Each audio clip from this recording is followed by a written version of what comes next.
what time that is? It's Metalheads Time Unite for another time. episode. Yes, sir.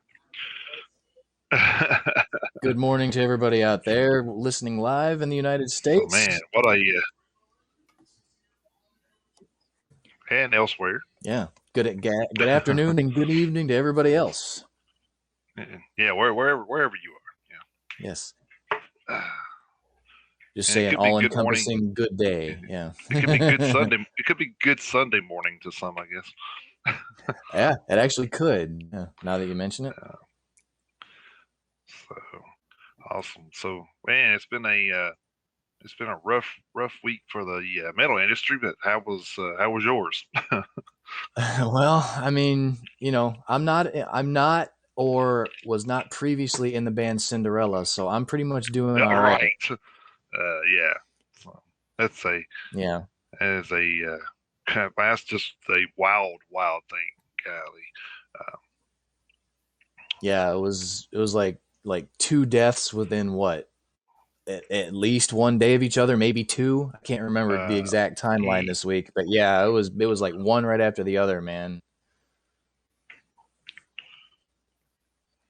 So yeah, unfortunately, we've got a couple more. Like Jason said, we got a couple more deaths in the metal community this week. Let's see, leading off over if you at if you haven't blabbermouth.net. if you Yeah. if you haven't noticed, it's kind of hard for me to get centered with our new little logo in the middle. So. Right. Just keep doing one of these. Keep doing Yeah. this. And then kind of do this. And be like, where am I at? We ready to kick this thing off? Or? Oh yeah, man, we're live, we're rolling. Well, let's jump into our normal process here, and we'll actually kick off with some birthdays, some good news, I guess. Well, Yeah, a I little guess in little bit of good news some first. cases, I mean, because Yeah. sometimes there's a lot on here too that passed away, but still like to recognize those people because they played a role in the heavy metal industry. So That's right. actually, We celebrate life. That's right. actually had a little bit over a page too. It's crazy. Damn. Yeah, yeah. So let's kick it off here. July 11th, we had John Lawson, British rock singer for Lucifer's Friend from 70 to 76, and then again from 81 to 82, and then again from 2014 to 2021. So he spent a couple of little stints in that band. Yeah.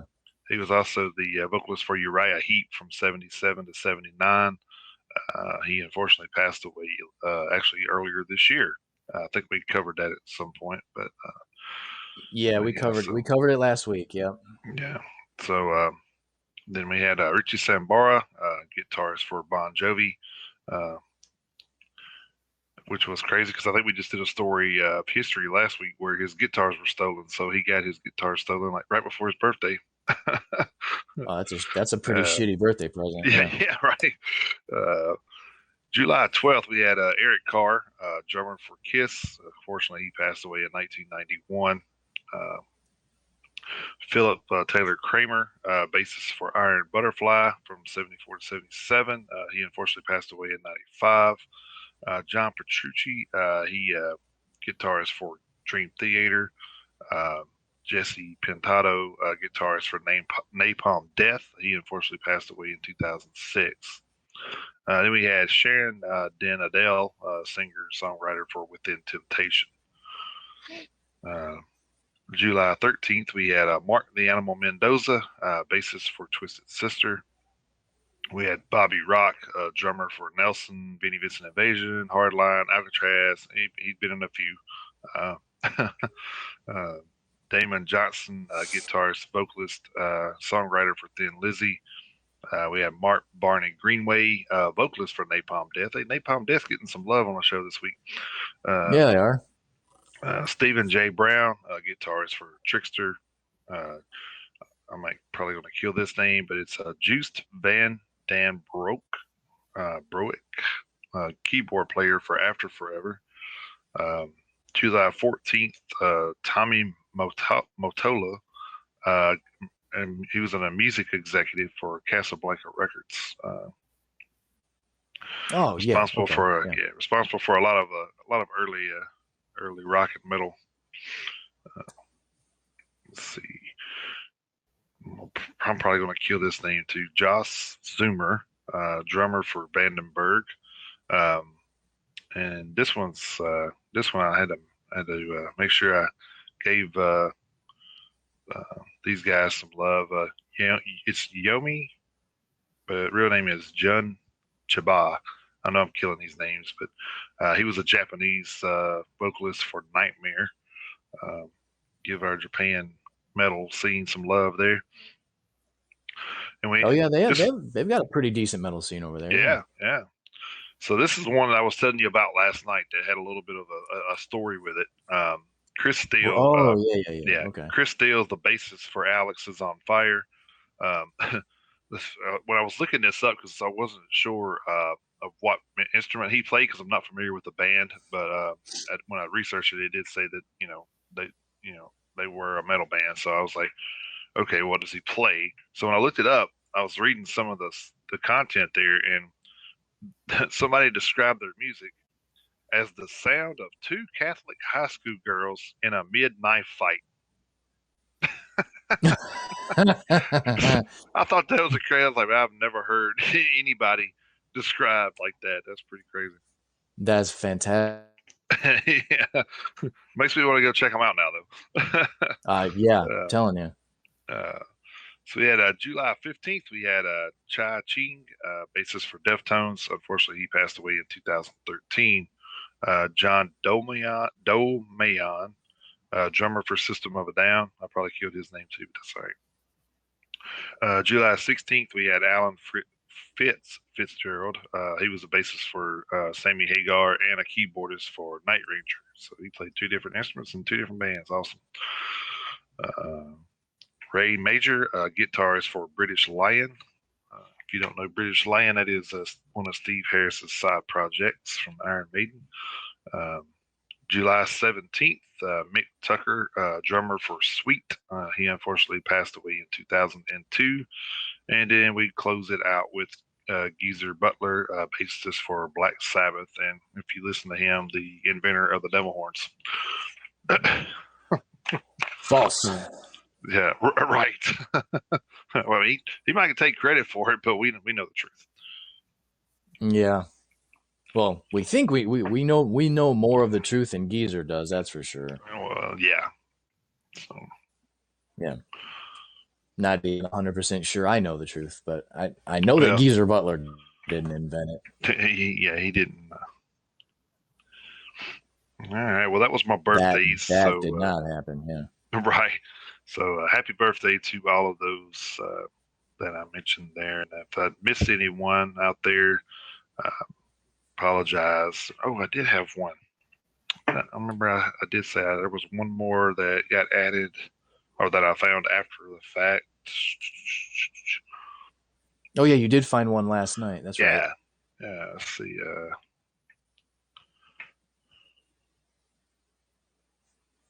I can't remember whose it was, but yeah, we were sitting around the fire and you're on your phone. I was like, oh, I got to add that one. Yeah. It was actually Joe Satriani.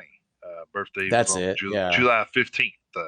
Man, amazing guitar player, so can't leave him out. No, you cannot. So anyway, happy birthday to those folks. And I said, if I miss anyone else, happy birthday to you guys too. And if there's anybody out there listening that has a birthday, happy birthday to you. So yes. So with that, I guess we're going to kick off with news of the week, and a lot of it's not going to be good. So we might as well just go ahead and get that out of the way. Yeah, I'm definitely gonna lead with that.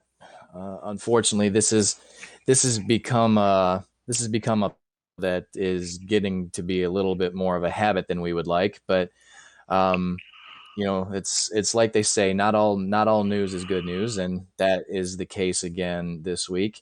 Over at blabbermouth.net, leading off this week, Cinderella guitarist Jeff LaBar has died at the age of 58. No cause of death has yet been revealed. According to Metal Sludge, LaBar's passing was confirmed by his son Sebastian. He wrote on social media, quote, "So I just got the call. Jeff LeBar, my father, my hero, my idol, passed away today. I'm currently at a loss for words. I love you, Pop, end quote. Jeff's father, Bob LeBar, also shared the tragic news. Quote, we have been told that our son, Jeff LeBar, has passed away in Nashville, end quote, he wrote on his Facebook page. TMZ reported that Jeff's friends and family were unable to reach him for the past few years. For his wife, Debonique Salazar LeBar, found him dead Wednesday inside his apartment in Nashville. Cinderella hasn't new studio album since 1994's Still Climbing. The band started playing sporadic shows again in 2010, but has been largely inactive for the last few years while frontman Tom Kiefer focused on his solo career. Back in 2016, LeBar accepted blame for Cinderella's prolonged period of inactivity, explaining that his quote-unquote drinking problem caused a rift between him and his bandmates. He told another effing podcast with Izzy Presley, I can only speculate, but I believe it's all my fault. It's no secret that I've had a drinking problem, and it showed its ugly face on one of those cruises that Cinderella played. I guess that's what caused a rift. When I fell out on one of those cruise ships in front of everybody, like basically OD'd, that's when the band and mostly Tom took notice and was like, what the fuck? Asked if he was sober at the time of the interview, LeBar said, no, I'm not. Which is probably the problem. Like I said, I can only speculate because I don't talk to the other guys anymore. I talk to Fred every now and then, and Eric, and then Eric lives 20 minutes from me. We haven't talked lately, but Eric and I have been the most consistent of all my bandmates throughout the past 32 years. It's just Tom and I that don't talk anymore, and I can only speculate that he's very disappointed and doesn't want to see me die. He doesn't want to witness. LeBar went on to say that the touring lifestyle fed his appetite for partying all the way back to the 80s. He explained, quote, I have a history. It's not just these past issues. I have a history of drinking and cocaine. In the 80s, it was cocaine abuse. In the 90s, it was heroin. I went through every cliche phase that a rock star could go through. It just wasn't highly publicized. I was arrested. I went through rehab. I did all the things Motley Crue did. I just didn't publicize it. I was Motley Crue and Guns N' Roses all wrapped into one. As a band, we tried to hide our dirty laundry, and most of our dirty laundry was me. We didn't try to hide it. We just didn't publicize it. We just didn't tell people, oh, yeah, Jeff's in rehab, Jeff's in jail, Jeff's in whatever. We just didn't publicize it. We actually kept it to ourselves. It was our family. It was our family business, and that's how we treated it. So, like it says at the very top of the story, no cause of death has been revealed yet. But based on the story, it may have been kind of an accumulation of the 80s and the 90s finally catching up to him, considering he was only 58 when he passed earlier this week. So we find out any autopsy results or toxicology reports or anything else. We'll pass those along to you guys. We'll as far as those details are concerned. Yeah, Jeff LeBar has passed away at 58. And real quick, well, not real quick, I don't want to gloss over it like it's unimportant, but I'm going to piggyback off of that story. Then this takes me into the other one. Former KISS keyboardist Gary Corbett has died after battling a very aggressive form of lung cancer that had metastasized to his brain and hip. Earlier today being Thursday, July 15th, his family released the following statement, quote, it is with great sadness and the heaviest of hearts that the Cohen-Corbett family needs to let everyone know that after a hard-fought battle with cancer, Gary Corbett passed away last night on Wednesday, July 14th, 2021. Those who knew Gary know that we and the world of music have all lost a very talented, funny, kind, and gentle soul. The pain cuts so deeply that our hearts are bleeding. A memorial event is being planned. The details will come at a later date. Today is Gary's birthday. Please keep Gary and our family in your thoughts and your heart. Gary Corbett will be truly and deeply missed by all who know him. Lenora Corbett Cohen and Mindy Cohen. According to LA Weekly, Corbett played offstage keyboards and handled background vocals on KISS tours promoting late 80s and early 90s LPs Crazy Nights, Hot in the Shade, and Revenge. Before that, his credits included co-writing Cyndi Lauper's top 5 hit VOP and working with the solo band of former Foreigner singer Lou Gramm, who recommended Corbett to KISS frontman Paul Stanley. Quote, there seemed to be a trend in the 80s that bands didn't want the image of having a keyboard player on stage, Corbett told LA Weekly. The quote continues, some people think keyboards aren't as much of a rock instrument as a guitar. Gene Simmons is definitely of that mindset. At every sound check, if the sound man asked me, could you just give me a couple notes? Simmons would immediately put his hands behind his back and act like he was ice skating around the rink. In his interview with LA Weekly, Corbett recounted a particularly memorable experience playing with Kiss at the 1988 Monsters of Rock Festival. Quote, it was such a big show that big they had big diamond vision screens on each side of the stage, he said. So when the guys that were working the cameras on the side of the stage were roaming around and filming everything, I guess nobody told them that they weren't supposed to be filming me. So during Rock and Roll All Night, I'm standing there singing and playing and having a good time. And later I found out I was on the big screen in front of like 60,000 people, which I don't think made the guy happy. After Kiss, Corbett played with Cinderella until 2011. He also got a couple of Grammys for his work with reggae legends Damian and Stephen Marley.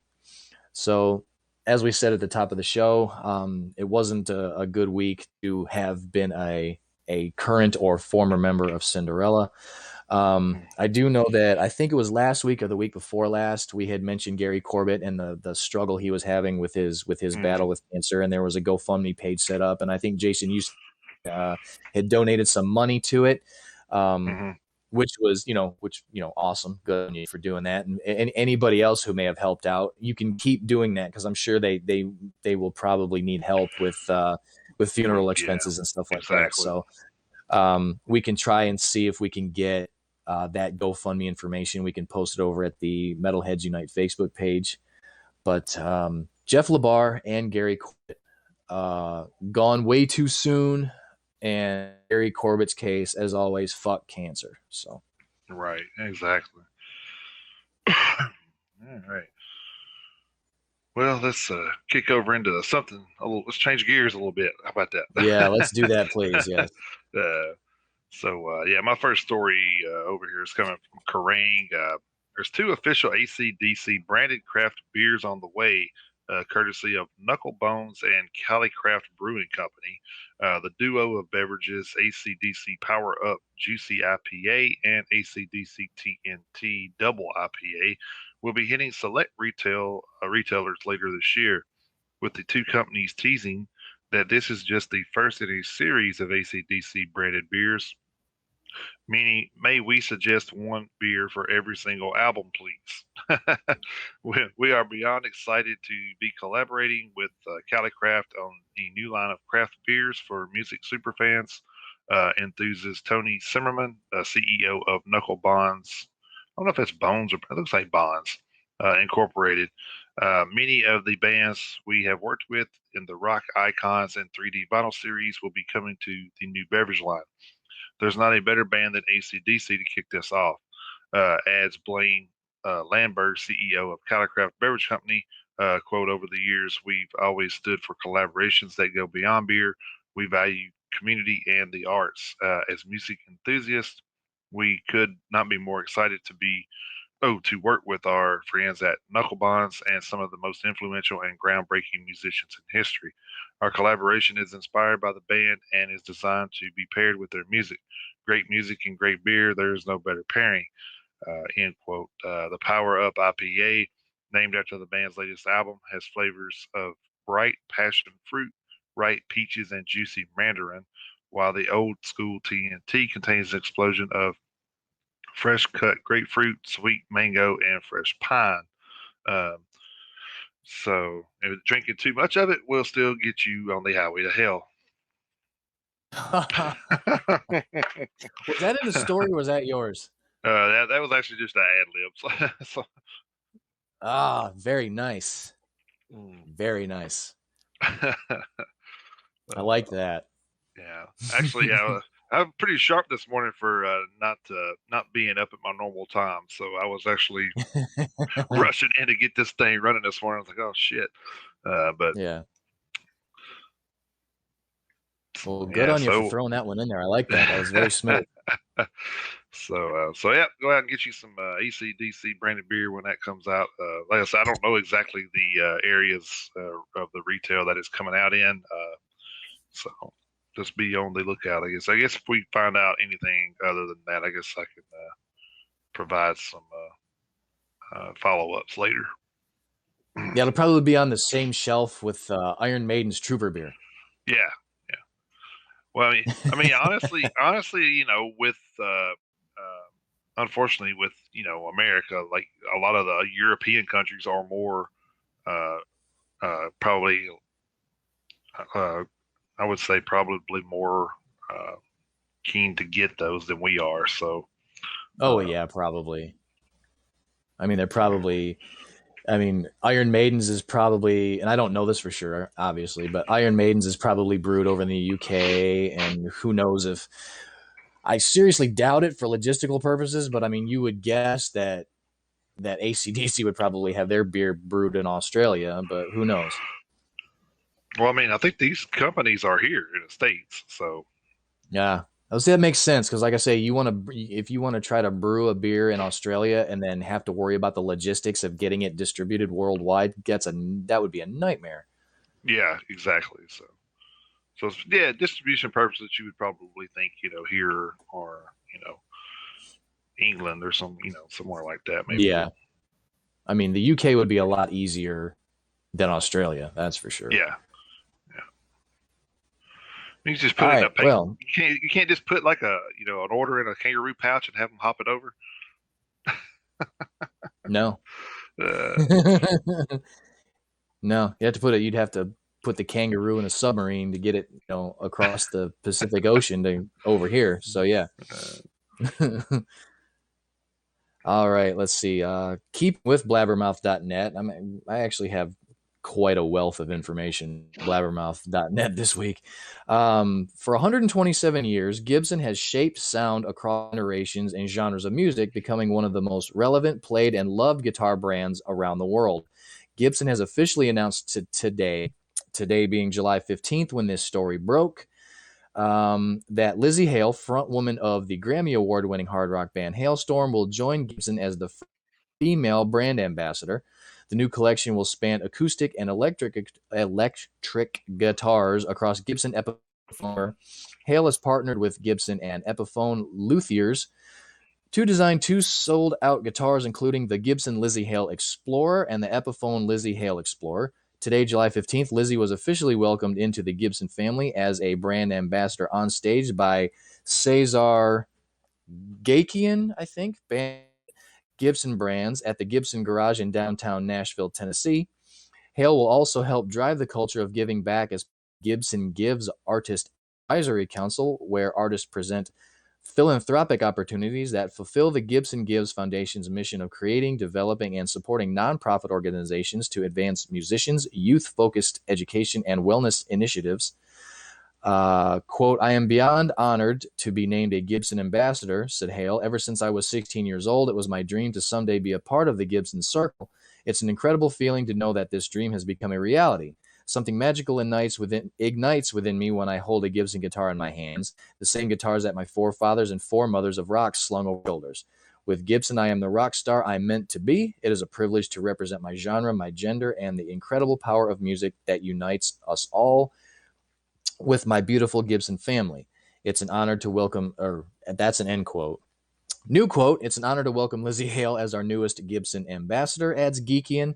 Lizzie is an ambassador of music, not just Gibson, a powerhouse singer, badass guitarist, and an influential force in music. Lizzie is a trailblazer in every sense of the word. From early on in her career, Lizzie had a clear vision of what she wanted to achieve and put in the hard work to get there without compromising. She has and continues to pave the way for other artists, leading by example, breaking down barriers, and elevating Hailstorm into a Grammy award-winning band with a faithful fan base. Jenny Marsh from the Gibson Entertainment Relations team connected with Lizzie and Hailstorm when they began and recognized that Lizzie was a different, driven, and one-of-a-kind singer, musician, and performer. Since then, we have developed an ever-growing partnership that we celebrate today with Lizzie's new chapter as our Gibson ambassador. We are equally excited to have Lizzie join our Gibson Gives advisory board, where she will help us shape philanthropic programs and lead the way for artists across generations and genres of music. So congratulations to Lizzie Hale of Hailstorm. That's something that's very. yeah, I mean, man, this is the first woman, right? Yeah, Yeah, very first female that's the brand ambassador for Gibson guitars. so she's etched in that for the rest, forever. So I mean, Oh hell that's yeah, a man! big yes, that's a big deal. It absolutely is. No one, and even no matter what she does the rest of her career, no one's ever going to be able to take that away from her. That's a very Right. cool honor that they have bestowed upon her, and well deserved. I would say. Yeah, yeah. I'm I know you're not as a huge Hailstorm fan as I am, but and it's funny as I never was as big of a fan until I saw him live. Because I'm just like I was so amazed at watching them live that I kind of like started following them a little more in depth. But they put Yeah. on a great show. So all right, Well, that definitely helps. Putting on a good show. yeah, yeah, That helps. That uh, helps a lot. Right. yeah. Well, I mean, it's you see so many like I'm a big In This Moment fan. Oh I know yeah, you me like too. In This Moment as well, and like Yeah. I've seen him in multiple. Actually, it's probably one of the bands I've seen the most. But I have seen them at some of these outdoor festivals, and to me, they're just not as good uh, in that setting.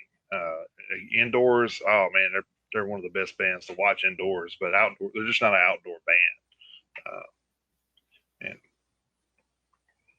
so you have those people that are like that. So, Well, yeah, that's gonna happen.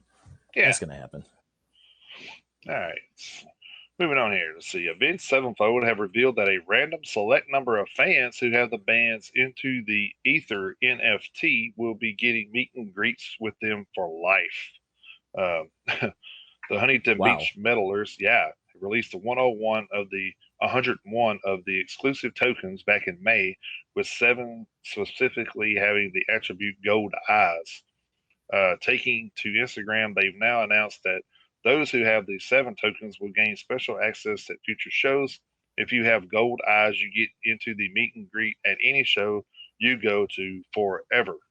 Um, all into all into the Ether NFTs feature previously unreleased music and artwork done by Cam Rackham. Speaking on the Danny Wimmer Presents Twitch channel last week, frontman M Shadows explained of NFTs and what he hopes to do with them in relation to the band, transcribed by Kerrang.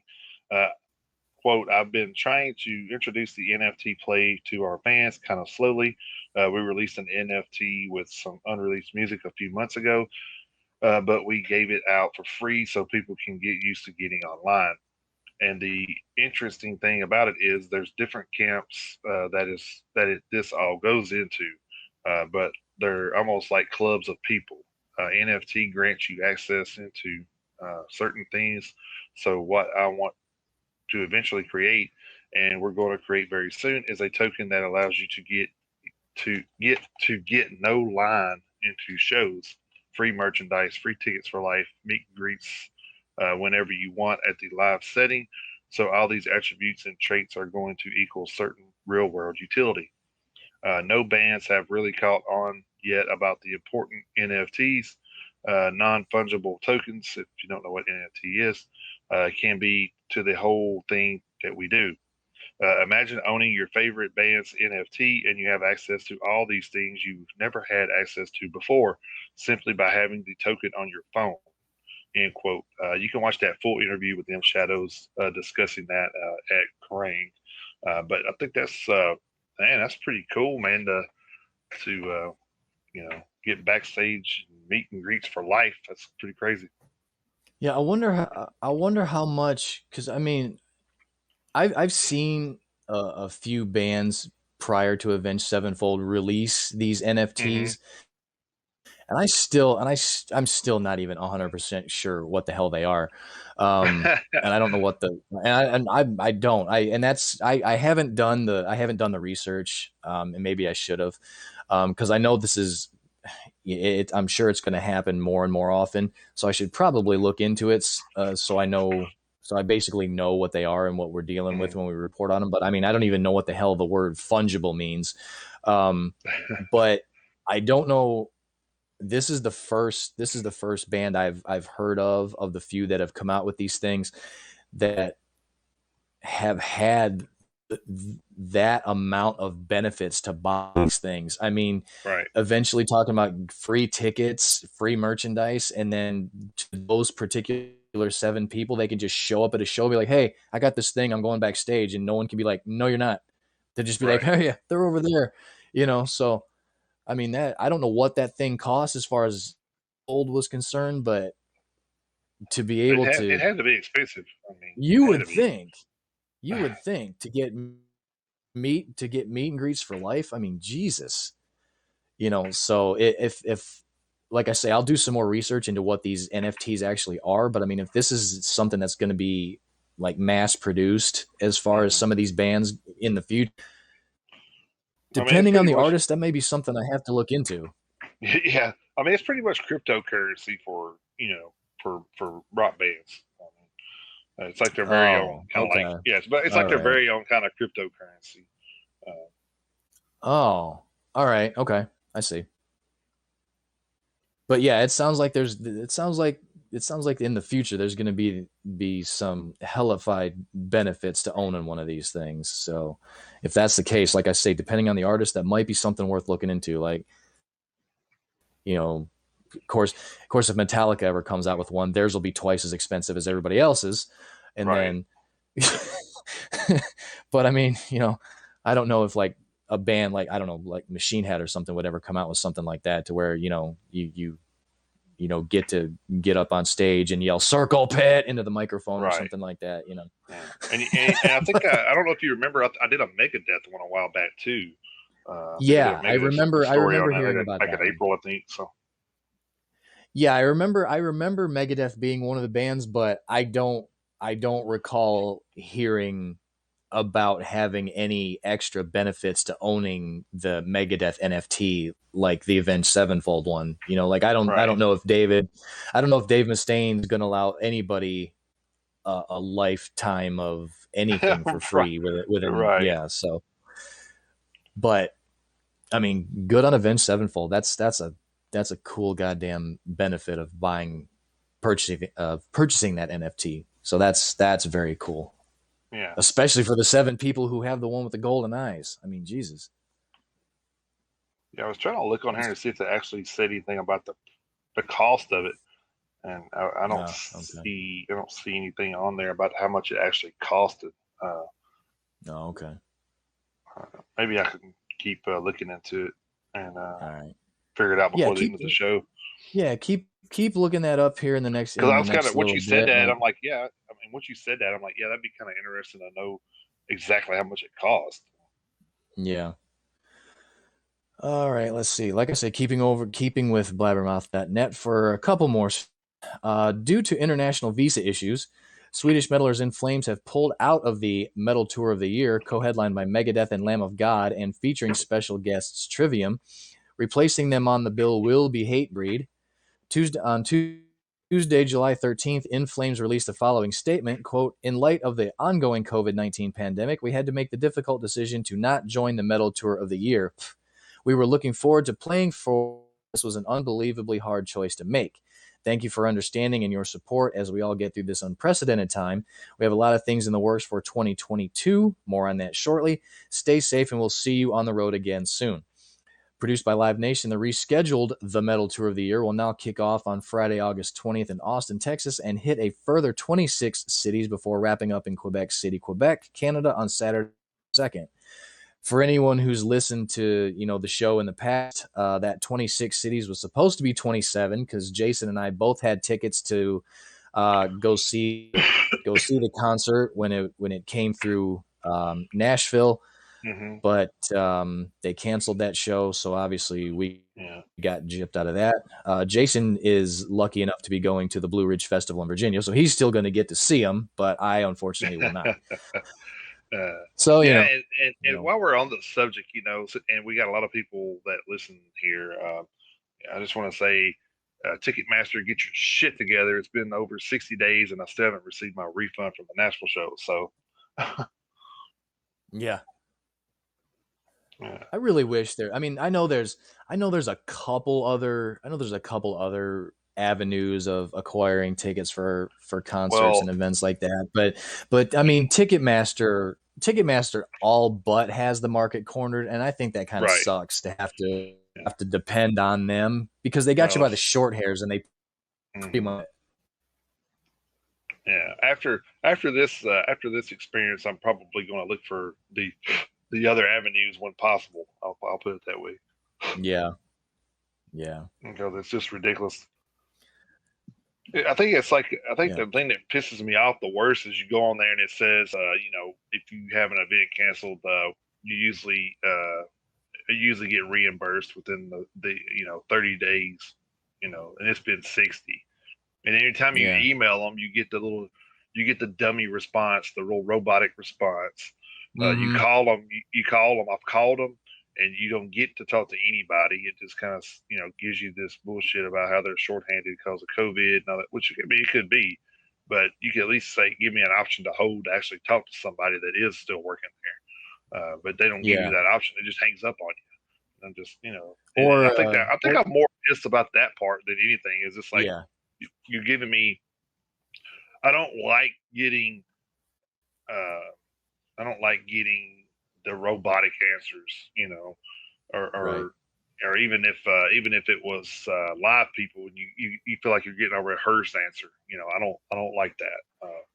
Look into Yeah. it. You can't. And let me know something. Because right now at Yeah. this point, I may be blaming Ticketmaster, and it may not even be them, but you're my Right. first point of contact, and I can't get past you. So, Mm-hmm.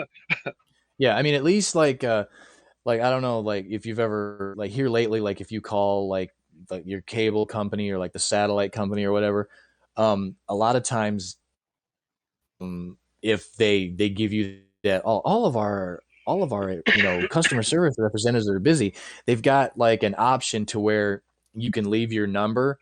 right, They can call you. You stay. You keep your spot in the queue as far as the people who are calling in, and then when a customer service representative comes available, they'll just call you back, so you don't have to sit there on hold forever in a day trying to wait for right. an advisor or a representative. So they could at least do that. I guarantee you, Ticketmaster's big enough where they have the technology. They should Oh, be well, able to have the technology to set that up. you would think.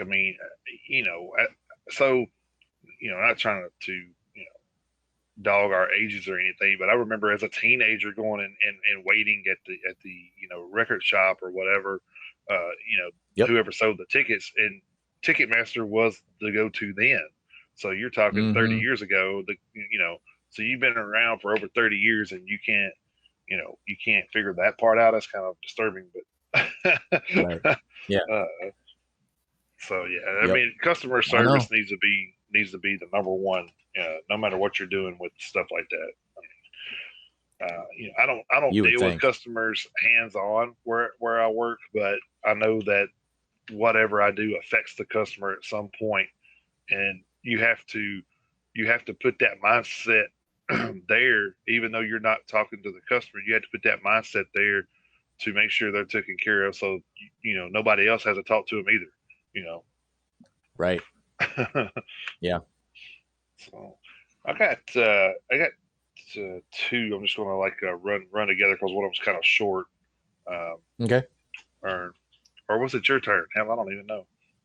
No, I just it was just my turn. I was talking about In Flames drop or In That's Flames right. getting That's right. replaced by Hatebreed. So it Yeah, is your turn. yeah. Sorry, they got me on a rant, and I was like, just want my money. So, with Powerwolf having just dropped their killer eighth album, Call of the Wild, Metal Hammer is proud to team up with the German power metal legends for this exclusive bundle. The special edition of the magazine features an exclusive variant cover, signed art print, and a patch. Only 200 bundles are available worldwide, so get yours while you can. The issue also features a brand new interview with the band where they discuss the making of their epic new album and look back at almost 20 years of Powerwolf. That is over at Metal Hammer. If anybody is interested in that, um, feel free to go check that out and see if there's any available. With only 200 available, it might be out already. So, Yeah, I'd be um, willing to bet they're gone. yeah. So Judas Priest have revealed they'll continue their 50th anniversary celebrations with a mammoth limited edition box set containing 42 CDs, which I have never heard of that many CDs in a box set. Jesus Christ. Um, Yeah, reflect I think mammoth is an understatement because I read that story too and I was like, right. holy shit. I wonder what that's going to cost. Um, Yeah. Reflections 50 years, 50 heavy metal years of music will include all the band's studio albums and live records alongside multiple discs of previously unreleased material. It's been restored and mixed by Tom Alam at La Cusina W8 and mastered by Alex Wharton at Abbey Road Studios. It'll launch on October 15th through Sony Music. Frontman Rob Halford says, quote, Judas Priest curated box set representing 50 heavy metal years is the ultimate treasure trove, defining the band's unwavering commitment to keeping and defending the heavy metal faith, end quote. Guitarist Glenn Tipton added, quote, if there's one box set you should have in your heavy metal collection, it should be this one. It's immortal, proclaiming and truly representing metal for over 50 years and flying the flag and proudly leading the way, inspiring many bands throughout the years, end quote. The packaging has been designed by Mark Wilkinson and it will include signed photographs of Halford, Tipton, Ian Hill, Richie Faulkner, and Scott Travis, which were taken by photographer Ross Halfin. Each box set will also include a numbered British steel blunt razor blade, a book of memorabilia featuring photos, posters, adverts, and tour passes, a replica British Steel tour program, and a pair of replica tour posters from the British Steel 1980 German tour and the Defenders of Faith European tour from 1984. Um, to mark the news, Judas Priest have also released the Hellion Electric Eye, which was recorded live at the Summit in Houston in 1986. In addition to the 42 CD box set, Reflections 50 Years of Heavy Metal, 50 Years of Music will also be released as a single CD and double album. So you don't have to buy the whole box set, but, you know, I would. I was gonna say, why would you not? Yeah. Yeah, I mean, That's if it's pretty affordable, I mean, I wouldn't mind. I figured at least 42 CDs could be a couple $100, but yeah, you would figure.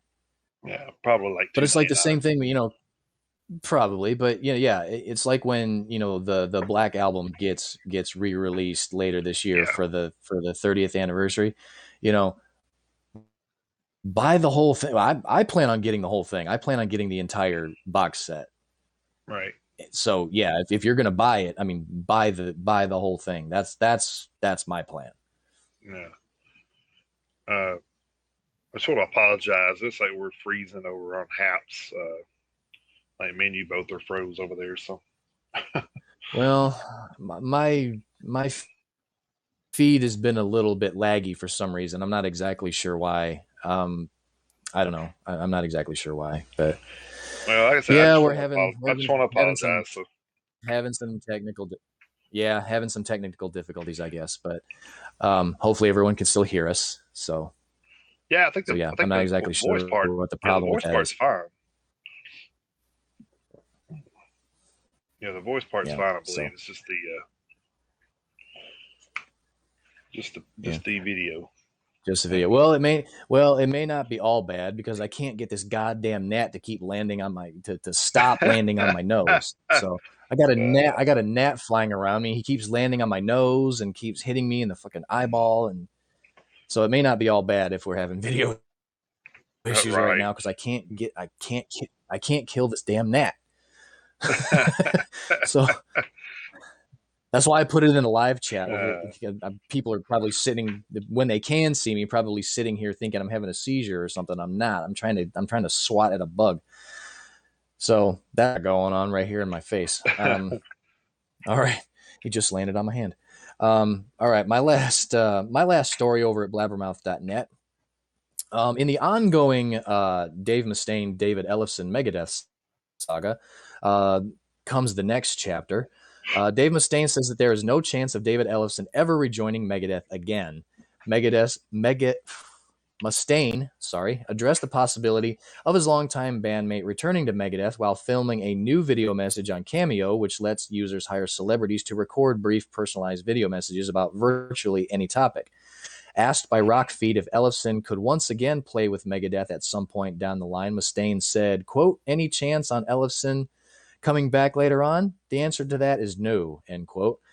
Ellefson laid down his bass tracks on Megadeth's 16th LP on May 2020 at a studio in Nashville. A short time later, he raved about his performance on the record-telling 96.7 KCAL FM radio program Wired in the Empire that his musical chemistry with Megadeth Verburen was comparable to the interplay between Geddy Lee and Neil Peart on classic Rush albums. Let's see. A lot of this is actually rehash from a couple other stories that I've read. So I am going to save time by not reading through all that stuff again, because looking at it now, it's literally verbatim from other stories that I've talked about. So I'll cut this one short to save time. But basically, Dave Mustaine pretty much closes the book on David Ellefson as the bass player of Megadeth. So there you have it. No more David Ellefson in Megadeth. So that's where we're at with that.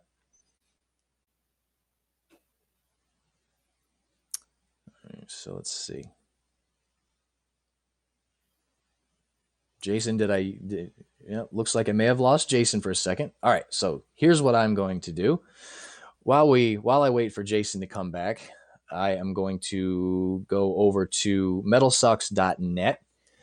One-time Anthrax frontman John Bush's goals of one day performing his material with the band live again are moving one step closer to reality, albeit a very small one. Bush, who made 4 albums with Anthrax between 1993 and 2003, has been teasing the idea since at least 2017. Last year, he said he was considering an entire solo tour revolving around that era of his career and was tentatively eyeing 2023 for it. And earlier this year, he again stated his desire to make it happen at some point. Now, in a new chat with Rock Talks, Bush indicated that things have moved forward somewhat, although it's the logistical challenges that have been scaring him off the task. He explained of the incremental forward motion, quote, some ideas are being explored right now regarding doing it in some capacity. So we're just trying to figure out the right scenario to make it happen, but it's becoming a very good possibility.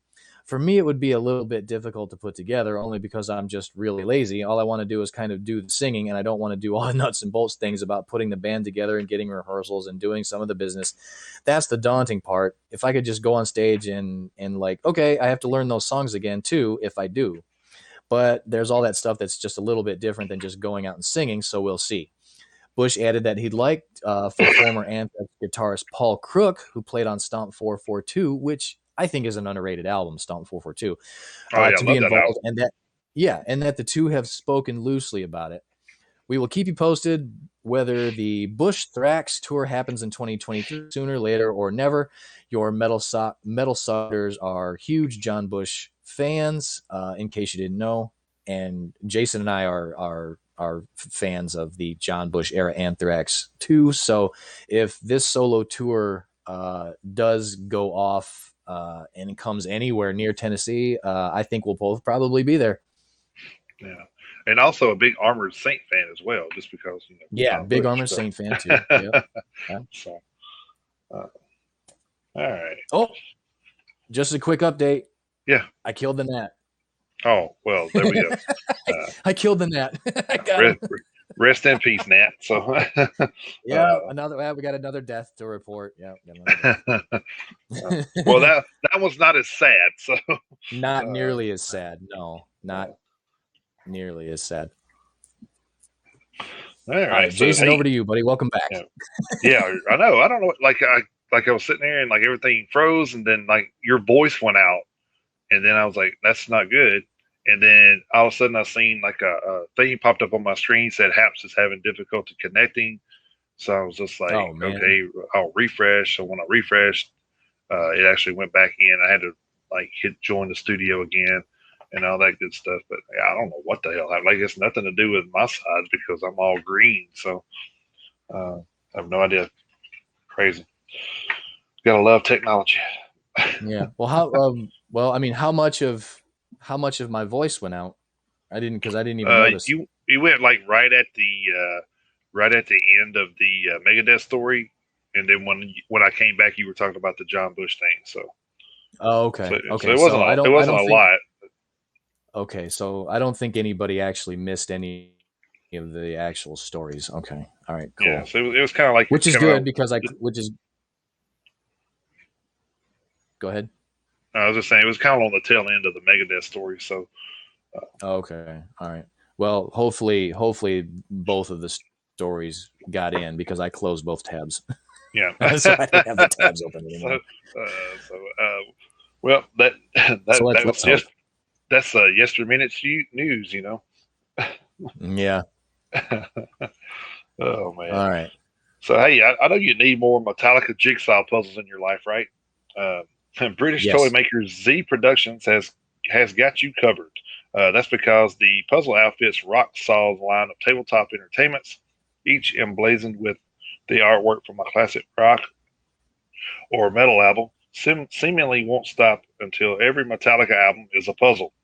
To that end, jigsaw puzzles for Metallica's Saint Anger from 2003 and Death Magnetic from 2008, and the most recent Hardwire to Self Destruct from 2016 are actually on the way. Uh, Z Productions has already issued puzzles corresponding with Metallica's four early albums: Kill 'Em All from '83, Ride the Lightning from '84, and Master of Puppets from '86, and Injustice for All from 1988. There are also puzzles for Garage Days and Creeping Death and Jump in the Fire singles. Beyond the Metallica items, the Rock Saws range additionally includes jigsaw puzzles for albums by AC/DC, Megadeth, Nirvana, Ghost, Iron Maiden, Slayer, Judas Priest, Motorhead, and many more. The new Metallica puzzles each contain 500 pieces, and each comes in a 12-inch vinyl size box, perfect to store alongside a record collection. Pre-orders are at plastichead.com, and they will ship out this September. That was from loudwire.com. So that's pretty interesting. Uh, they just got like loads of Metallica puzzles over there. Like, Yeah, they man, do. Yeah. And then it won't be long before their entire catalog is converted into puzzle form. Kind of neat. right? Yeah, Yeah. Be cool. Alrighty. Moving over to metalinjection.net. Here's some good health news. Exodus drummer Tom Hunting successfully underwent a full gastrectomy on July 12th to remove the cancerous gastric tumors discovered earlier this year. According to Exodus guitarist Gary Holt, Hunting is doing all right, and he'll give more updates as Hunting progresses. Exodus recently announced they're moving their long-awaited new album Persona Non Grata back from its original June release date to this November in order to accommodate Hunting's battle with squamous cell carcinoma. Quote, great news. So Tom came out of surgery about 45 minutes ago. He's still heavily sedated, but everything went according to plan. Gastrectomy complete, heavily sedated, but all cancer and mesothelioma nodules removed. He's a warrior. I'll give updates later as I get them. Been a stress-filled day. Thank you to everyone for all the positive vibes. Much metal love, end quote. So there we go.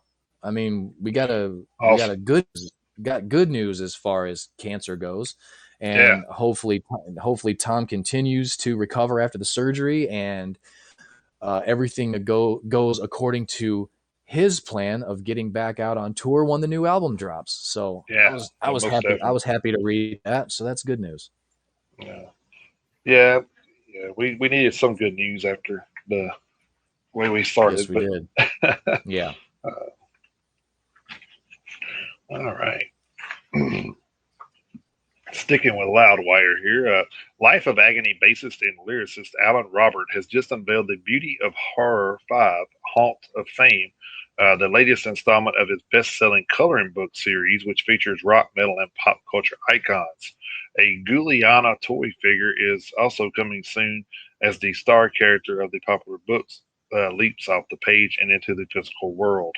Uh, as seen in the video trailer at the bottom of the page, the Haunt of Fame edition of the coloring book lets fans' imaginations run wild as they color in famous figures such as Motorhead's Lemmy Kilmister, David Bowie, the Flying Monkeys from The Wizard of Oz, Randy Rhoads is seen on the cover of Ozzy Osbourne's tribute, Randy Rhoads' live album, and yes, even the hilarious Golden Girls actresses. Uh, Other famous figures among the 80 plus page book include Elvis Presley, Jimi Hendrix, Edgar Allan Poe, and more. Uh, the ever present Guliana appears frequently in Hall of Fame and for the first time will be transformed into a 5-inch uh, to figuring in partnership with NECA and their Tiny Terrors toy line. To see Juliana smiling her piranha like grin alongside gruesome greats like the Nun, Screams, Ghostface, and Michael Myers, and it's a huge honor for me coming, Robert. I feel like my little undead girl is all grown up. Randy Falk, NECA Vice President and Creative Director, added, bringing Juliana to life in toy form with her very first action figure has been a terrifying treat. Collaborating with Alan to translate his artwork into sculpted form has unearthed a plethora of possibilities for Giuliano's future. Uh, the imagery just lends itself so well to figures, dolls, masks, costumes, and more. So I'm not real familiar with that Giuliano, but and we can go. I have to go check that out. I'm big into this type of stuff. I like the different stuff that metal gets involved in with. Well, I lost Chris somehow or another, but surely he'll be back here in a minute. But so yeah, I like the the puzzles, the coloring books, the action figures, all that type stuff. Just always amazes me. Which I'm a big collector anyway. Uh, in, for people who don't know me, I do the pop collecting and all that type stuff. And I actually just bought I was actually at a GameStop and they had like an ACDC Angus Young album cover from Highway to Hell, and I actually was asking about it, and they said, "Well, it's the only one we got and the only one we're getting." So, needless to say, I left the store with it. So, oh, he's back. Hey, Chris, welcome back. Yeah, yeah. Sorry, I'm not the hell exactly sure what happened to me Yeah, there for just a it second, got but you. yeah, I It was able got to you make it too. back. Sorry about that. Yeah, Yeah, it's all good.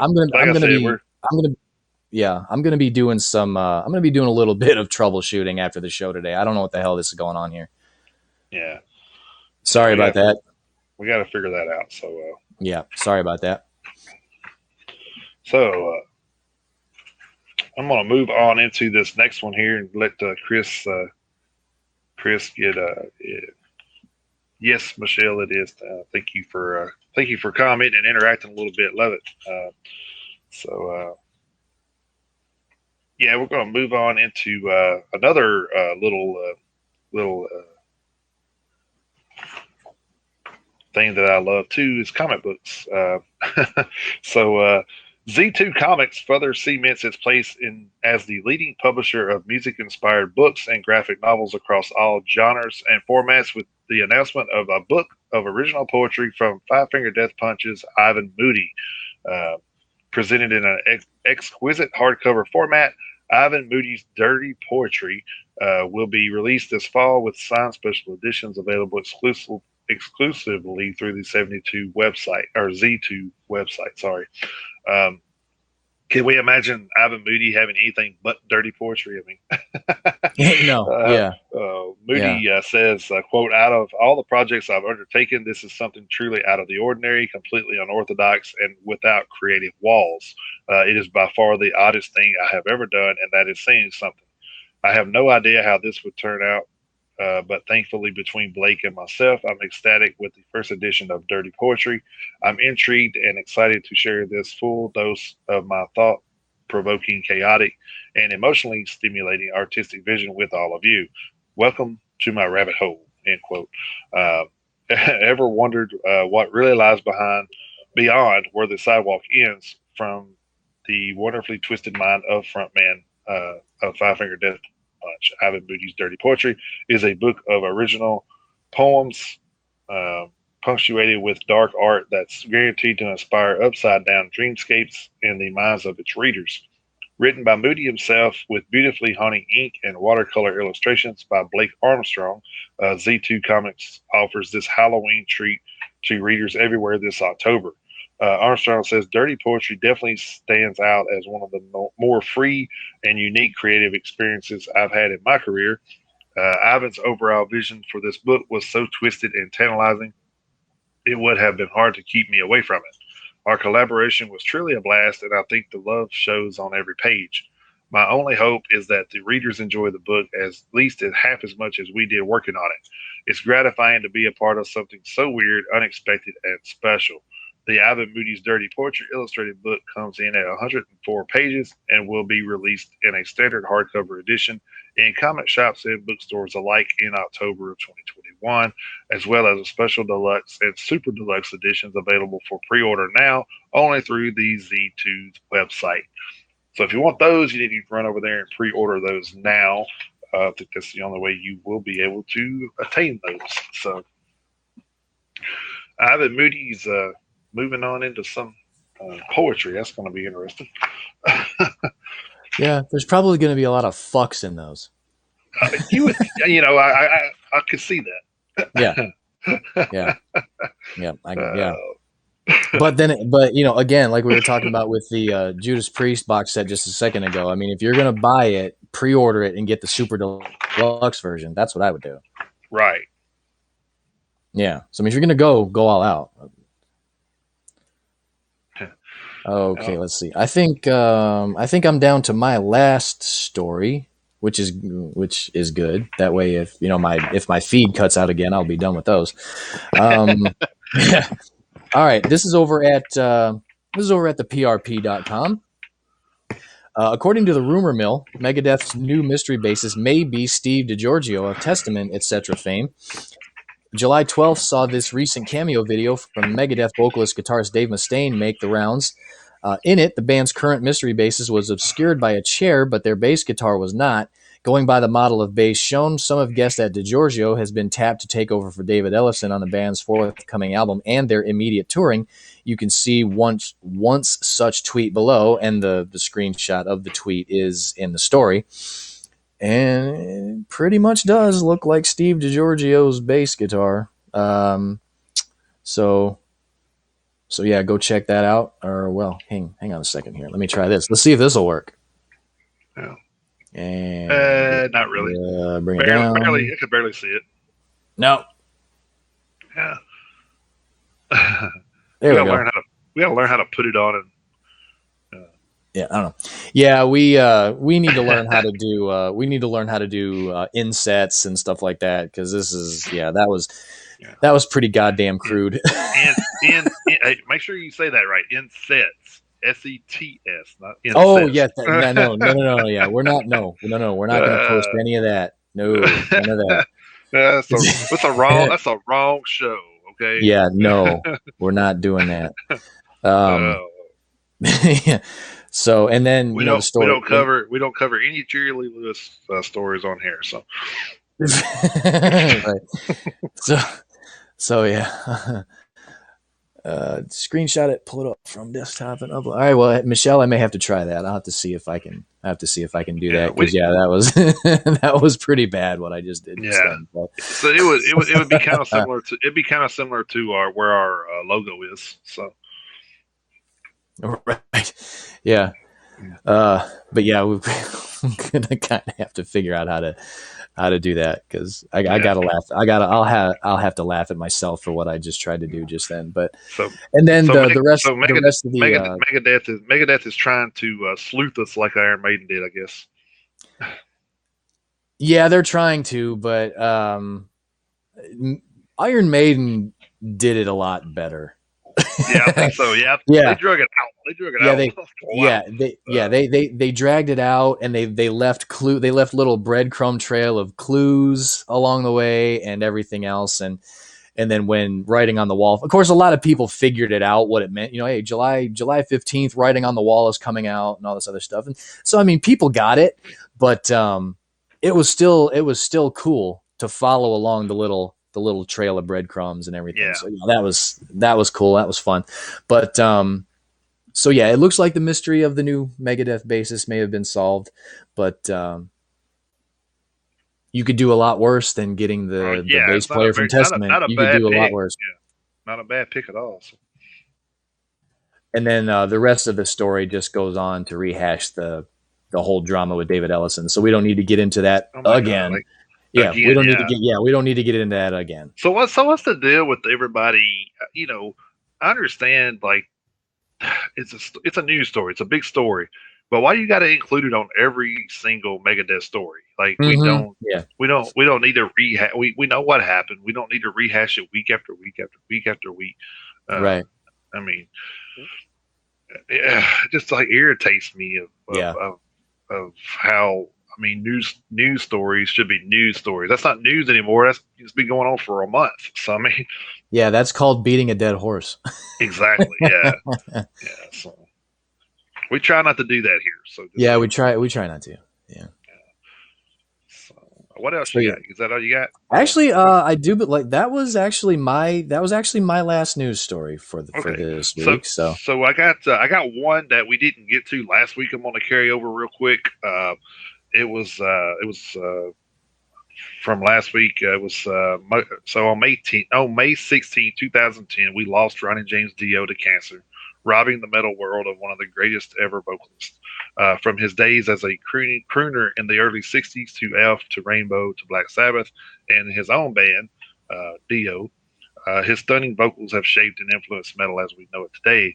So, to celebrate the legendary frontman's life, we've done some deep digging to bring you some astounding Dio shaped morsels. So, uh, this was some little odd stuff that we may not ever, may not have known about Ronnie James Dio, which I was wanting to cover it last week because it was, of course, his birthday week was last week. So, but it's all right. We'll carry it over into this week, and we'll get the content out there. I just thought it was interesting, and a lot of the stuff on here I did not know.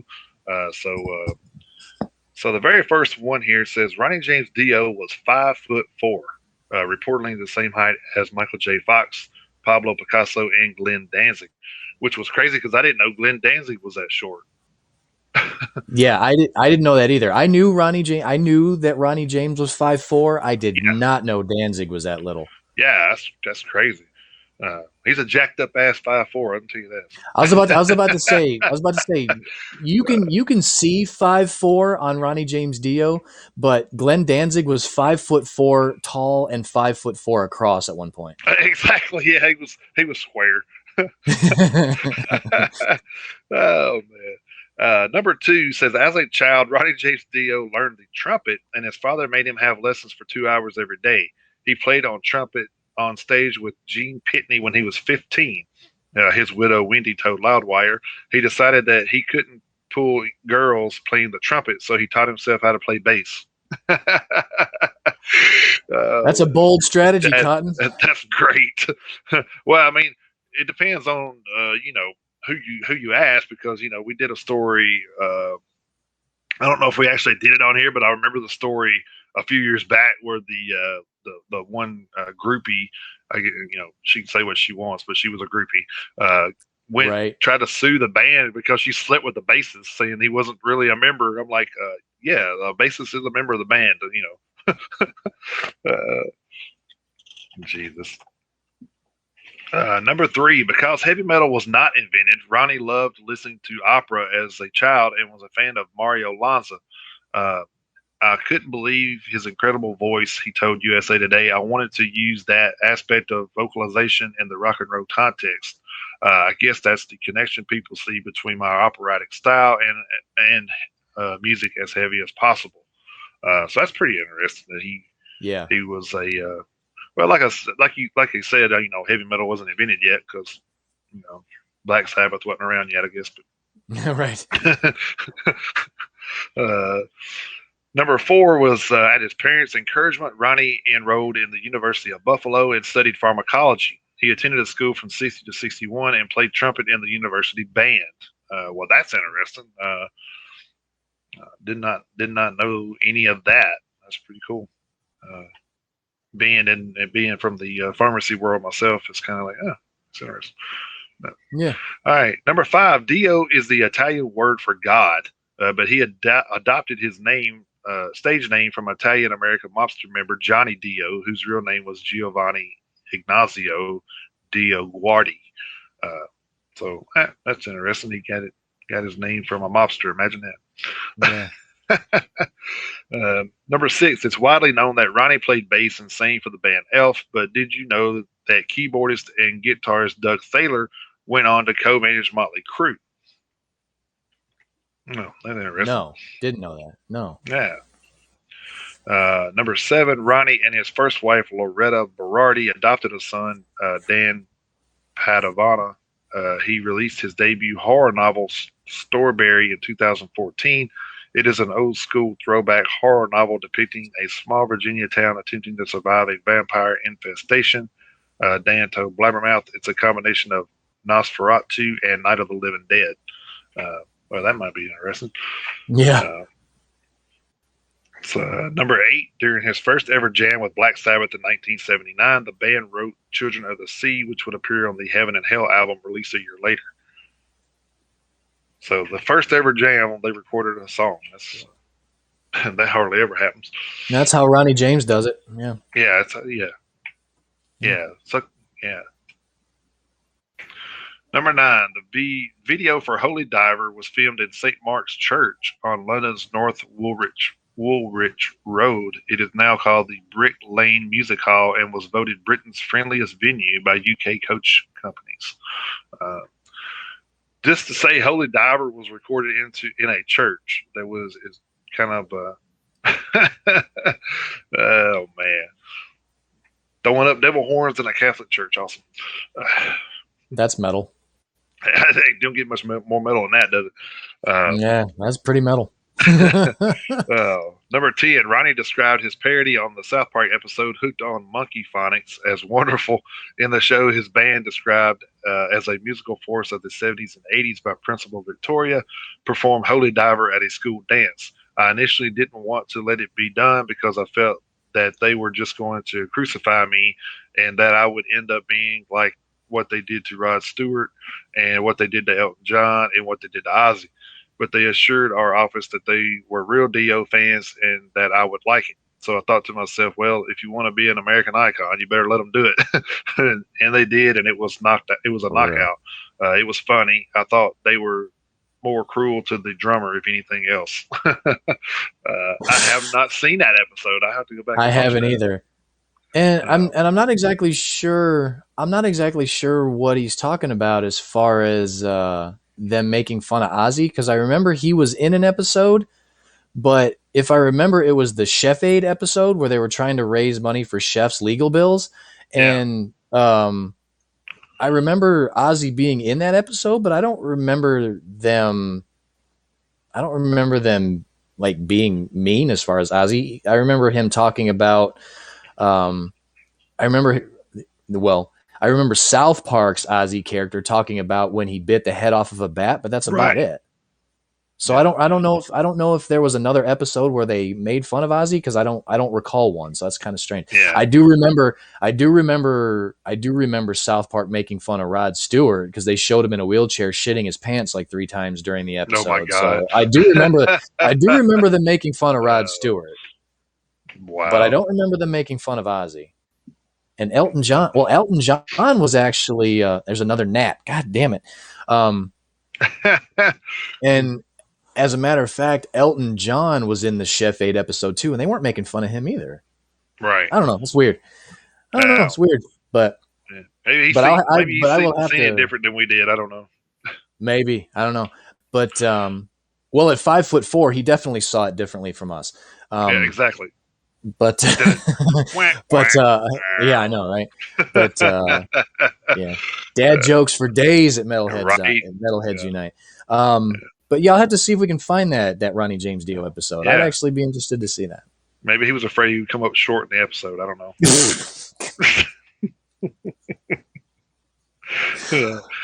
Or maybe he's mad because TV don't add 10 inches instead of 10 pounds. Oh well. We love you, Ronnie. Don't haunt us, please. No, well, actually, do. That'd be fine. That'd be fine. Yeah, that'd be okay. Yeah, I'd be okay with that. Yeah. And yeah, you're right, Michelle. Face palm. Yeah, I know. yeah, right. This is an interesting one. Ronnie never touched drugs. I saw how destructive it was and how it dulled your sensibilities and ate up your talent and your life, he revealed. I was raised by great parents whose respect I never wanted to lose. So that is just like, man, that's amazing in itself. Being in a rock band and never touched drugs. Man, wow. Well, that's badass. That's something I actually have in common with Ronnie James Dio. That's awesome. There you go. Yeah. Yeah. Number 12 in 2001.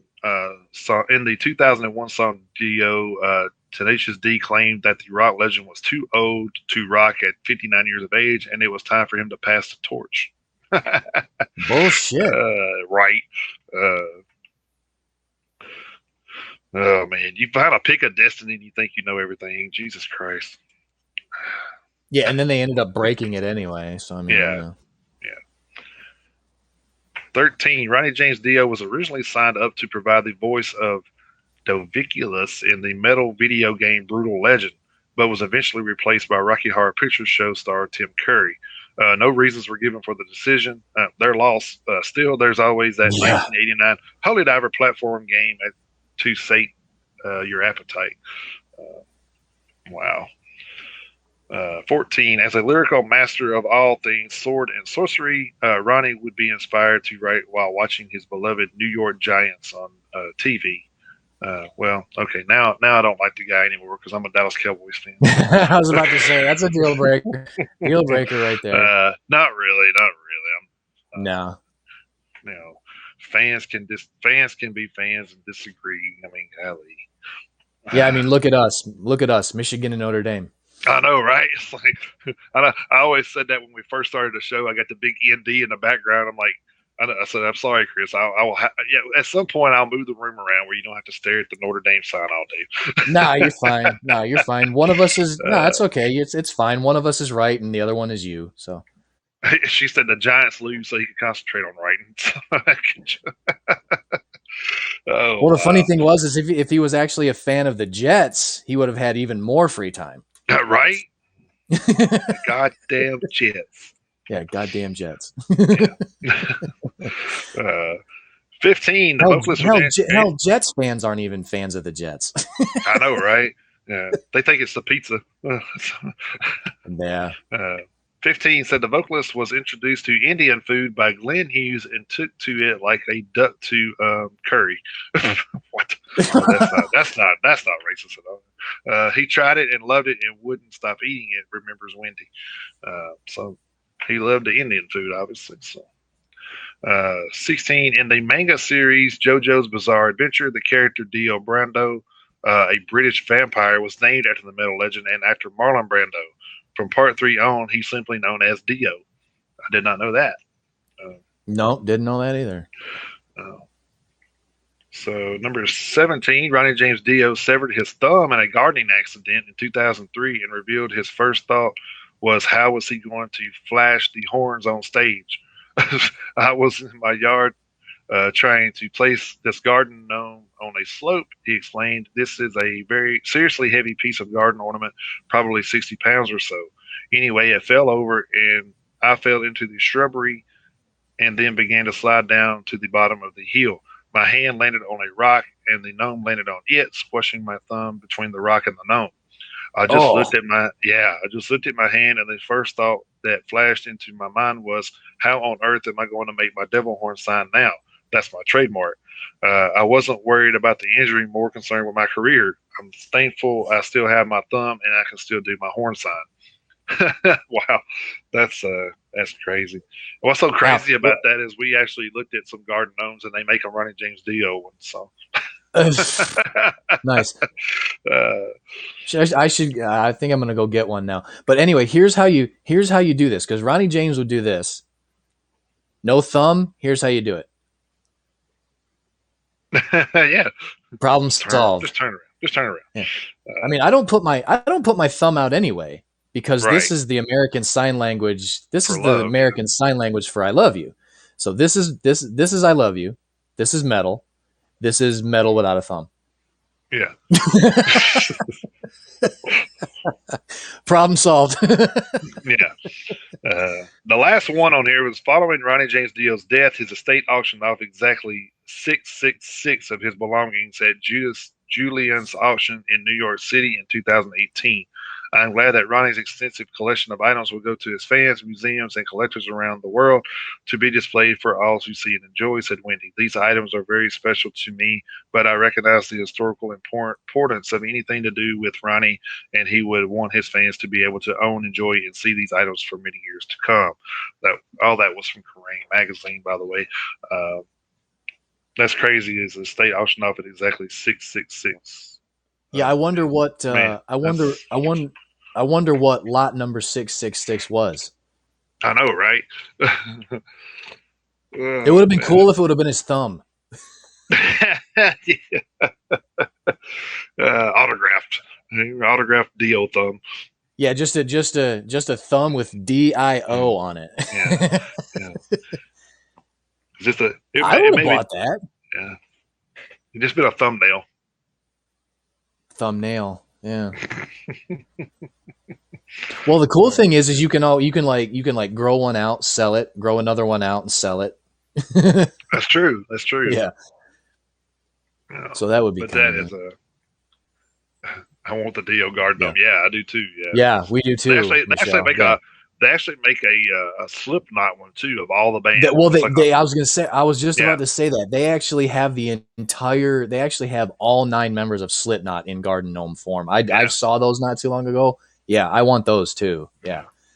yeah. Yeah, Susie, my wife Susie, she wants us to get all the dirty ones where they're mooning people and shit like that. So,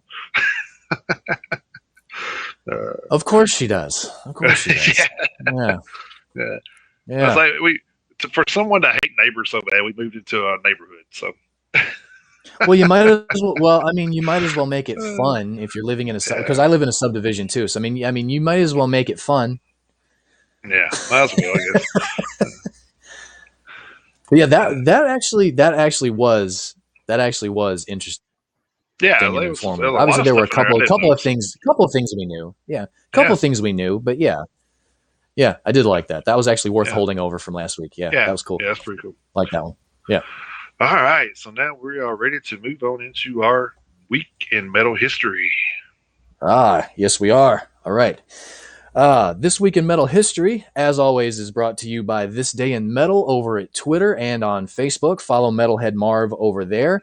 And as always, like I say, Metalhead Marv is a little bit more active on Twitter than he is on Facebook. So if you want to follow him, head on over to Twitter and check him out. Leading off with July 10th, these are some leftovers from the end of yesterday.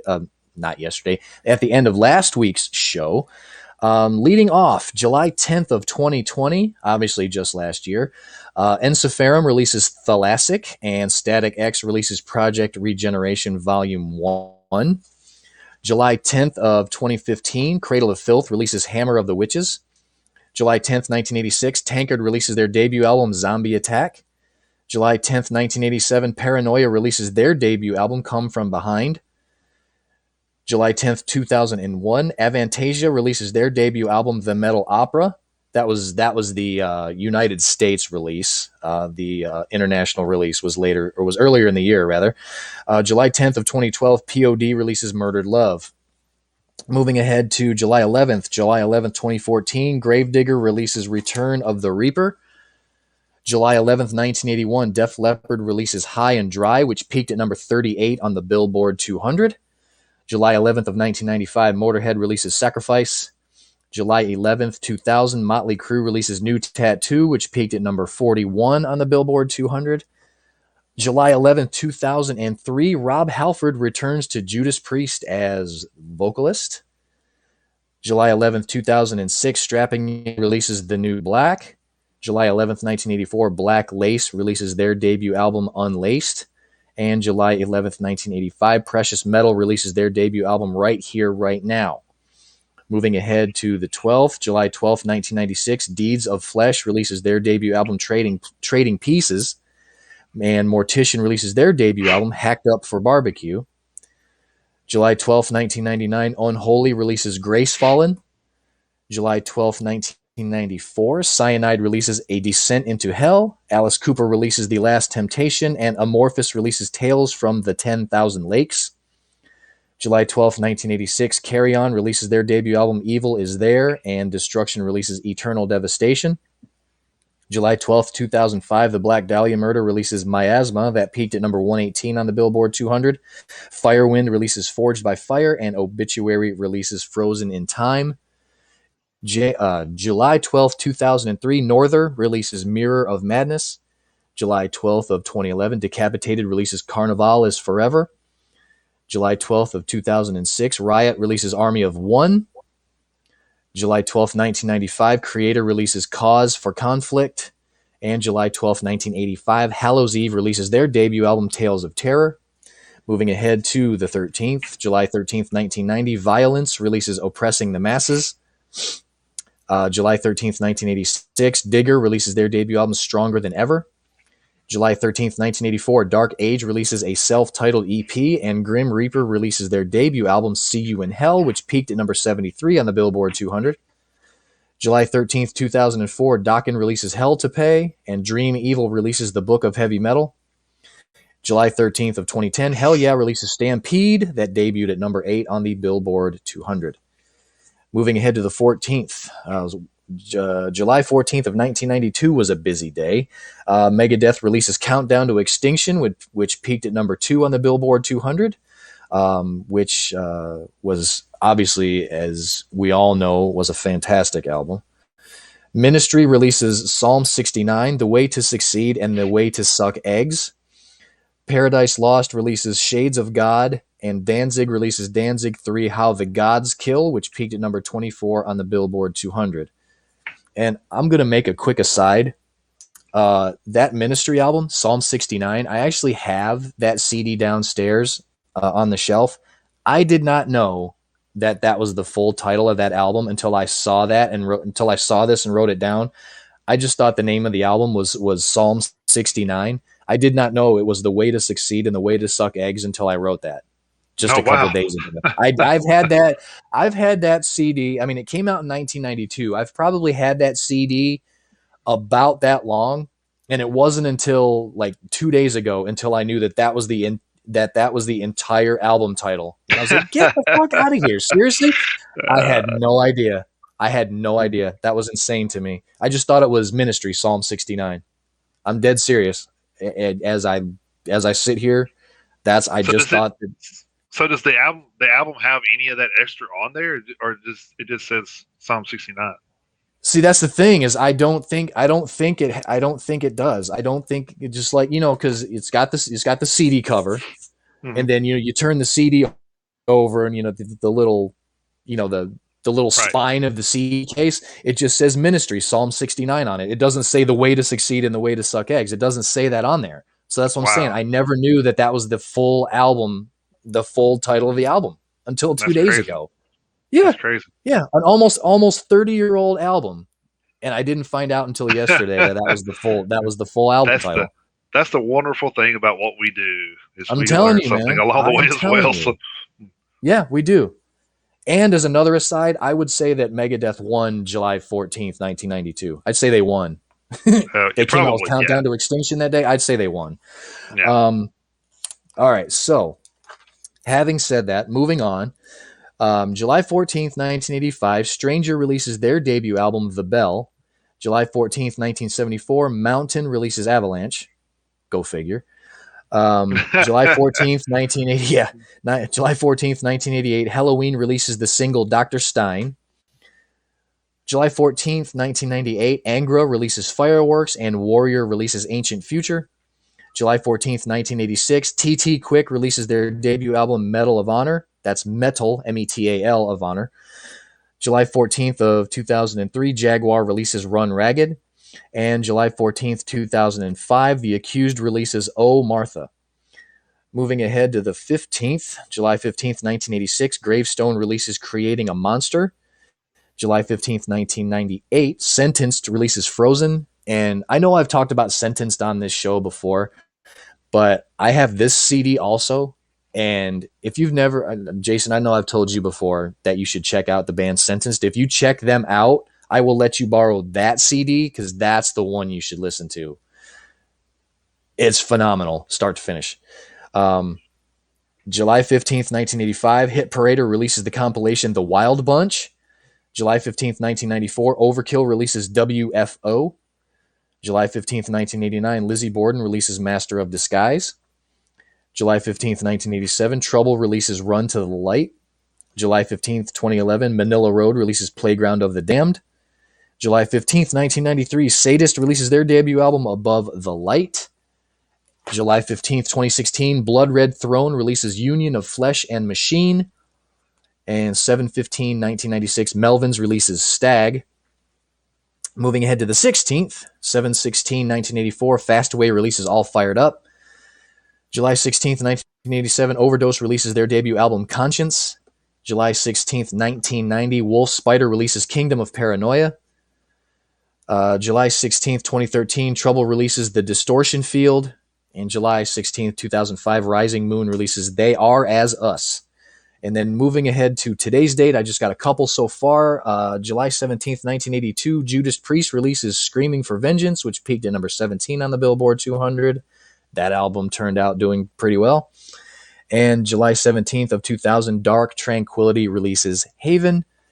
And that's as far as I've gotten for the 17th so far. I'll probably have some more that show up during the day today over there at Metalhead Marv's page at This Day in Metal, and I will lead off next week's segment with those. So over to you, sir.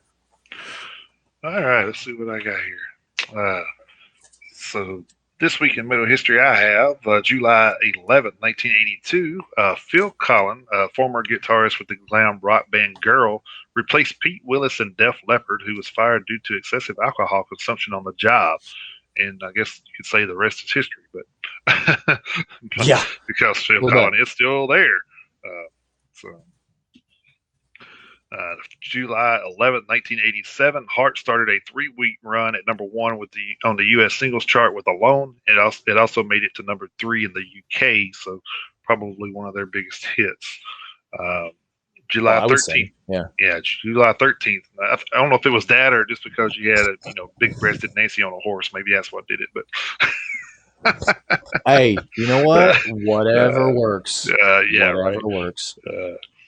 July 13, 1968, Black Sabbath played their first gig at a small backstreet blues club in Birmingham, England. So July 13th was the very first gig that Black Sabbath ever played. That's awesome. July 13th, 1997, The Prodigy started a 5-week run at number 1 on the UK album chart with their third album, The Fat of the Land. The album has now sold over 10 million copies worldwide. July 14th, 1989, at the Peach Festival, South Carolina, 432 guitarists broke the world record for the most guitar players appearing in unison for the longest period of time when they performed a Louie Louie for 30 minutes. That's pretty crazy. It's not really metal related. I just thought that was pretty cool that, it was a guitar. I don't know if that's still like a Guinness Book of World Record thing or something. I mean, it was from '89, so. Could be, I guess. Yeah, you figure they figured it's probably been broken by now, and hopefully they picked a better song. Right, exactly. Yeah, they could play the original one or something for. Yeah. July 15th, 1998, Aerosmith was forced to cancel a forthcoming U.S. tour after Joey Kramer was involved in a freak accident. The drummer's car set on fire and was completely destroyed as he was filling up with gasoline. He was admitted to the hospital with second-degree burns. That's pretty wild. It must be he was having he was having a Derek Zoolander gasoline fight. Yeah, right. Wow. July 15th, 2018, November Rain by Guns N' Roses became the first 1990s video to pass 1 billion views on YouTube. The next closest 90s video was Zombie by the Cranberries at 739 million. So that's pretty interesting. July 16th, 2012, John Lord, a former keyboard player with Deep Purple, died at age 71. Lord was a co-founder of Deep Purple in '68 and co-wrote many of the group's songs, including Smoke on the Water. He also played with bands including Whitesnake. He had been receiving treatment for pancreatic cancer since August of 2011. July, where'd that come from? Oh, I didn't put the 16 in there. I'm like, what the hell? So I said July 6th. I'm just like, wait a minute, that's last week. July 16th, 2019, Metallica brought their worldwide tour to Finland, drawing almost 1% of the country's population in a record-breaking concert. The show at Kantala Event Park in the city of, I'm going to kill this, Hämeenlinna was attended by over 55,000 people. That's about 1% of Finland's entire population of more than 5.5 million people. So that's pretty cool. Leave it to Metallica, right? Yep. So July 17th, 1987, the Ozzy Osbourne band started a 16-week tour of U.S. prisons. Wow, I don't know if I've ever heard of anybody ever doing that. That's pretty crazy. Yeah, that's ballsy. Yeah. July 17th, 1993, Guns N' Roses appeared at River Plate Stadium in Buenos Aires, Argentina, in front of 80,000 people, the final show on their Use Your Illusion tour. A highlight of the night was English drummer Cozy Powell playing drums with Matt Sorum, dressed as a Domino's pizza delivery boy. Oh my God. That's nice. Yeah. July 17th, 2008, aging rock stars and session musicians would keep receiving royalties for their old recordings for the rest of their lives under a European Union plan. Performers currently lost the rights of their recordings after 50 years. Veteran artists like Sir Cliff Richard and Roger Daltrey were among those that campaigned for it to be extended.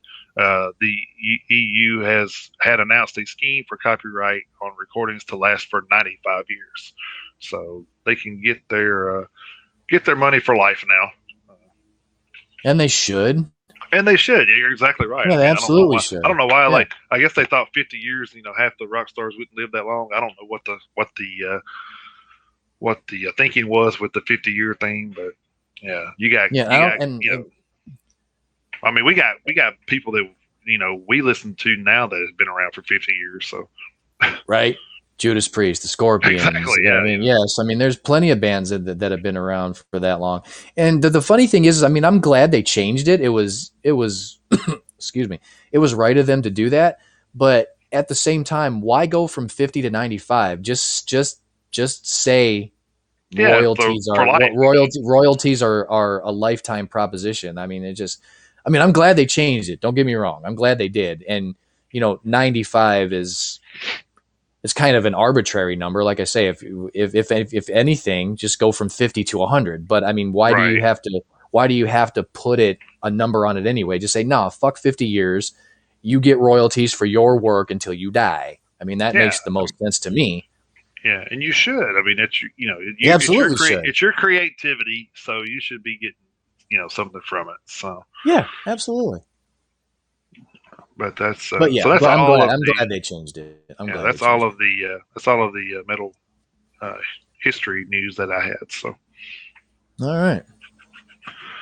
So we want to jump into our specialty of the week here. Yeah, let's do that. Yeah, I managed to get to 15. Oh, did you? Actually, when you said that, and I got back in and started working on mine, I got to 12, and I had a little trouble. I'm just like, wow, this is kind of harder than I thought it was. Maybe we should have did the 15 for the 80s. 15 for the 80s would have been, would have been easy. I was actually surprised at how difficult getting to 15 was for the 90s. Yeah. Because like I was telling you last night, because I put that initially when we decided to do the 90s and we were going to do 10, I told everybody that I wouldn't do Nothing Else Matters and The Unforgiven, because this would have been like the third list that those two songs were on. And then we decided to expand it to 15. And then when we did that, I was like, all right, I'll try not to put those two songs on here. I'll try not to. Yeah, and then, oh well. Yeah, and then spoiler alert, they made it.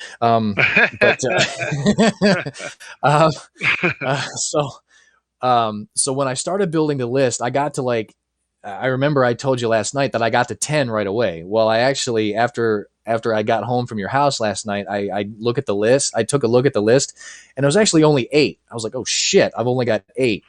So this morning when I was finishing off the show notes, I was like, all right, I'm going to put those two songs on here. So it basically got me from 8 to 10 right away. And then I did fill out the rest of the list. So I did get to 15, but yes, Nothing Else Matters and The Unforgiven are on here. So, so I mean, Hey, these are favorites lists for a reason, and it just so Right. happens that we've done three different themes where those songs apply. So it is what it is. So I guess having said that, I'll go ahead and I'll go first this week. Okay. Yes, in no particular order, but yes, Nothing Else Matters and The Unforgiven are both on the list. Obviously, those are both songs from the Black Album from 1991. Hmm. I've got Cemetery Gates by Pantera from 1990. I've got To Be With You from Mr. Big from 1990. I have Wind of Change by the Scorpions from 1990. I have Love of a Lifetime by Firehouse from 1990. I have Mama, I'm Coming Home, one of my karaoke favorites from Ozzy Osbourne from 1991. Silent Lucidity by Queensryche from 1990. Mm. And I've had this one on another list too, but I'll Never Let You Go by Steelheart from 1990. Fly to the Angels by Slaughter from 1990. I have November Rain by Guns N' Roses from 1991. I have A Tout Le Monde from Megadeth from 1994. I have Bed of Roses by Bon Jovi from 1992. When I Look Into Your Eyes by Firehouse from 1992. And then last but certainly not least, I have Road to Nowhere by Ozzy Osbourne from 1991. So, yeah, basically 1990 took care of almost the entire decade of Yeah. as far as Yeah. power ballads are There was a concerned. lot. Yeah, there was a lot in the early '90s. That's for sure. Yeah, there was. Uh, Yeah. So that was my 15. all right. So there's actually some good ones on there that I wish I would have put on mine, but uh, so I had a couple. I had a couple of repeats here. Not as many as I thought would be there, but all right. I had Firehouse, Love of a Lifetime from 1990. I also had Guns N' Roses, November Rain from '91. I had Skid Row, Wasted Time from '91. I had Trickster, One in a Million from 1990. Warrants, Blind Faith from 1990. Poison, Something to Believe in from 1990. Yep. Right, 1990. Yeah. Scorpions, Wind of Change from 1990. The Aussie that I chose was See You on the Other Side from '95. So I went a Yeah, little that's a bit good one further too. deep Yeah. into '95. Um, Cinderella, Heartbreak Station from 1990. Had to include Cinderella in the list since we've been they definitely were the topic of the show this week. So uh, Arcade, Cry No More from 1993. If you're not familiar with that band, that is a Stephen Pearcy from Rat side project. And I really enjoyed, I actually may have enjoyed Arcade a little bit more than Rat. So, Wow. Okay. yeah, yeah. So, Metallica, Nothing Else Matters from '91. I never made any promises, so uh, Def Leppard, Two Steps Behind from 1992. I had That's Mr. a Big good song too. Yeah. I had Mr. Big to Be With You from '91. I had Motley Crue's Glitter from 1997. So I went deep into the '90s on that one. Nice. Uh, Yeah. the reason I like that song is I used to so it's crazy. I used to sing this song to my daughter, uh, and she would hold my finger when she was a baby, and I would sing that song to her until she went to sleep. So Oh, that that's one, badass. yeah. So that's got a special place in my heart. So, Hell yeah, uh, dude. That's awesome. and then I'm gonna round mine off with "Kiss Every Time I Look at You" from 1992. Uh, so that was my 15. Yeah. Uh, so Yeah, it was crazy when I was building this list. I was like, damn it, everything is from 19 well, not everything literally, but I was like 90, 90, right, 90, yeah, 90. I yeah, was like, holy shit, man. It's uh, like the yeah. entire decade was owned by the first year of it. So Yeah, I mean, it kind of was because if you think about it, alternative hit around 92, so that kind of put a damper on, you know, anything coming out after that. So you had right. 90 and 91, and then 92 alternative kind of took over. So you didn't have a Yeah. lot of those power ballads from the alternative scene. So Yeah, that's true. Another reason to hate grunge. yeah, I mean, I don't hate grunge, but I mean, Right. Yeah. I yeah, mean, yeah. Well, that's there, true. Hate is a little bit of a strong word. yeah. Um, Because there's actually a couple of grunge bands that I liked. So Yeah, I did. I actually did like Pearl Jam, I'll admit. And then Alice in Chains had some songs that I liked. But you know, Exactly. as a As genre a whole, yeah, in general, yeah, not a fan. yeah, yeah. Yeah. And I So like yeah, Soundgarden. Sound hate was a touch unfair. Soundgarden and Alice in Chains were my two favorites. So Yeah, man, I don't know why I just couldn't get into Soundgarden, man. I just yeah, couldn't. like the first But album. that's just me. The That's first just me. album was great, and then after that, they kind of just went off in a different direction. But yeah, like you give me first album Soundgarden, and I'm gonna Bad Motor Finger Soundgarden. That's my stuff. So Now see, that's fine. You know, I mean, Outshined is my favorite. yeah, Outshined is my favorite Soundgarden song. I'll tell you one Soundgarden song that was super popular that I cannot stand. I cannot stand Black Hole Sun. I but cannot stand that song. I yeah, can't. we Can't were do it. actually talking about this. I don't remember who we were talking with it about, but somebody had mentioned that being their favorite Soundgarden song, and I'm like, oh my god, Well, no. I mean, obviously, to each their own. You know, and that's what I'm saying. A lot of people liked Black Hole Sun, but I could not stand that song. Couldn't do it, man. Yeah. All right. Well, let's that carries Oh, out that little but special segment. So I hadn't really decided on what we want to do next week. Uh, yeah, yeah, we'll have we'll to have get to together and see what we want to do. put I our actually heads had together. something Yeah. in mind, and I can't remember what it was, and I should have wrote it down. But Yeah. uh, So we'll figure that out, and what we'll do is because what we normally do is at the end of this segment we let everybody know what next week's segment's going to be. So since we don't know, we'll come up with it, and then we're not going to tell you. So it's going to be a surprise next week. Everyone come by next week. Next week's theme is going to be a surprise. yeah, And and I will say, maybe that's what one, it, maybe that's what it'll be. Surprise number ones or something. maybe who knows, maybe. Yeah, yeah. But I will, We'll communicate and throughout yeah, the week and figure it out. we'll figure it out. I will say one more thing about grunge. Uh, in the immortal words of Tenacious D, grunge tried to kill the metal, but they failed.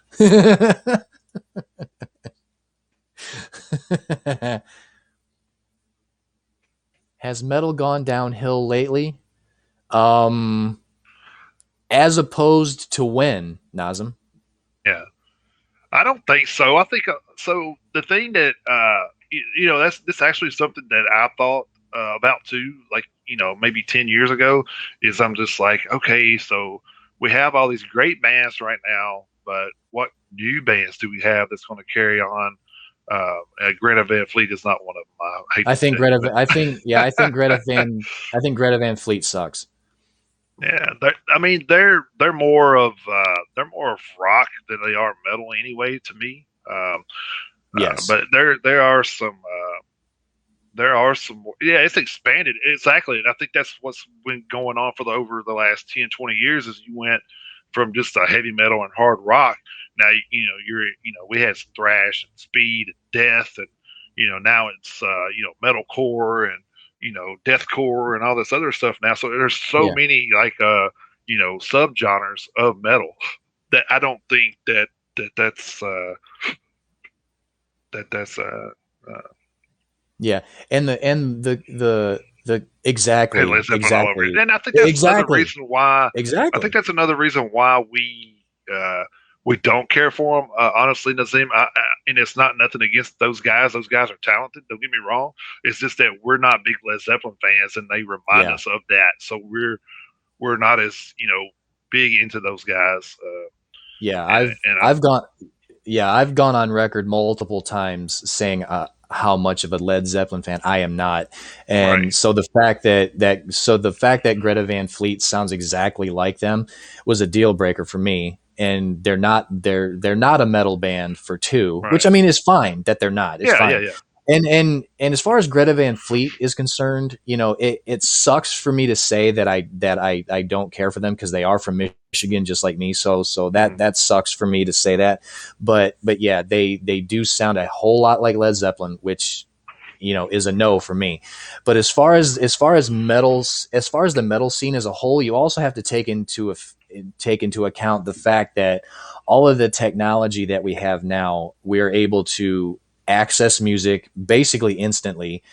Yep. And there's a lot of bands that I like, that personally I like. Jason, I don't know about you, because I know there's a lot of bands that I've kind of turned you on to from Europe, like Primal Fear and Hmm. Sabaton, Right. and like I said earlier in the show, Sentence. They're no longer together. They broke up in 2006, but they're a band that came out of Finland. There's a lot, and of course all of Well, the black, all of the mhm. black metal that comes out of Scandinavia. So I mean, Scandinavia, Sweden, Finland, Norway, those three countries, that region of Europe comes out with so many heavy metal bands that up until about maybe 10 years ago or so, maybe between 10 and 20, those bands were heard in Europe, and that was about it.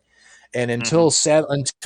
until satellite radio came along, because I mean, we used to have one of those humongous satellite dishes in our backyard, on the pole that used to, turn and everything. Right. Yeah, you had to go out and turn That, it. yeah. Yeah. So I mean, we had one of those, and there were satellite radio stations on it, and that's when I first heard of, like Sentenced and Arch Enemy, back when Angela Gassau was still singing for them. Arch Enemy is a European band too.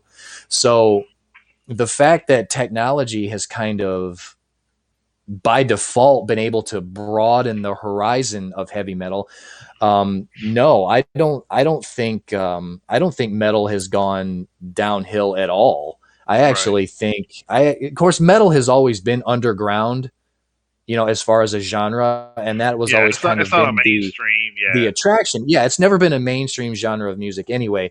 But with the technology being the way it is now, being able to access all sorts of music, I think actually, as far as heavy metal is concerned, I think heavy metal's popularity is on its way up. I really do. Yeah. Hey, And there was let's a there see. was a question in here about I want to know what part of Michigan were you from, Chris? So, Yeah, I was just about to respond.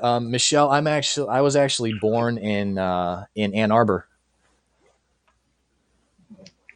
and then So I am a Michigan fan, but I do have some relatives who are MSU fans too, and I don't hold that against them, because it's still, still the state of Michigan. So mhm. it's very cool. And It's then it's Nazim, it's definitely it's not Ohio State, so that's fine. yeah. Then Nazim wanted to know what was our favorite metal group of all time. So, Well, I mean, you know, of all time, it's Metallica. The yeah, Unforgiven, yeah, unfortunately, I would probably agree with that as well. So, uh, yeah. So yeah, Metallica is my favorite heavy metal band of all time. I've said it on here before, that the Unforgiven is my favorite song of all time, hands mhm. down. My favorite band right now, um, man, my favorite band right now, that'd be kind of hard to answer. Oh, Um, right now it would be yeah, really hard because I I don't mean, really know. so I'm big. I'm so like right now, I think the biggest bands are about 10 years into their career right now. If that says Yeah. anything about, because I think you have to like, you know I think you hit that debut album and then like it gets everybody on board, and then 4 or 5 albums later is when you kind of hit your stride and you're like, because I mean you Hmm. think about it, like I mean just think about Trivium. They just put out a song that I think is like better than anything they've ever put out, and You talking about the court? they've been around for a minute. So I mean, You talking uh, about the court of the in the court of the dragon? yeah, yeah. I mean that's damn, that's a hell That of a song, song, and it's like that that song kicked so much ass. yeah, If you guys haven't heard that song yet, In the Court of the Dragon, go check it out on YouTube. It is a face melter, man. It was so good. yeah. And then you got bands like Devil Driver and Warbringer that are in their fifth and sixth albums and stuff like that that are they're hitting their stride, and they're like really really doing things really well right now. So And um, Devil Driver is actually further than that into their career. yeah, Devil exactly. Driver Devil Driver Like 20 is, years. yeah, Yeah, Devil Driver, and they are constantly putting out music. Des Hmm. Fafara is a he's a machine, is what he is. Yeah. So, And there's newer bands that I've seen, like Afterlife is a band that I've seen a couple times. They're about to put out their second release here pretty soon, and they're more of a they're along the metalcore scene as well. They're not your normal heavy metal like Metallica and stuff like that. They have a mhm. little bit of a different sound to them, but I like them. I think they're good. I think they're a good band. They're a young band. Actually, when I seen them, there was only one of them that were old enough to drink. So, uh, but my opinion on Nine Inch Nails, I like Nine Inch Nails. I personally, I've never been a huge fan. Yeah, I mean, I like Nine Inch Nails. I think it's just because of the. I guess it's more of a respect than it is like. I guess because when I first bought the first Nine Inch Nails album, I looked at it and said, Nine Inch Nails is Trent Reznor. And I'm like, well, what about the rest of the guys? Yeah, it's like, no, that's yeah. it. I'm just like, what the, how the hell does this guy do all that? But it's pretty amazing. That's I can well, I mean, I can definitely like the only Nine Inch Nails song I really like is Closer, but Yeah, that's kind of like an easy one.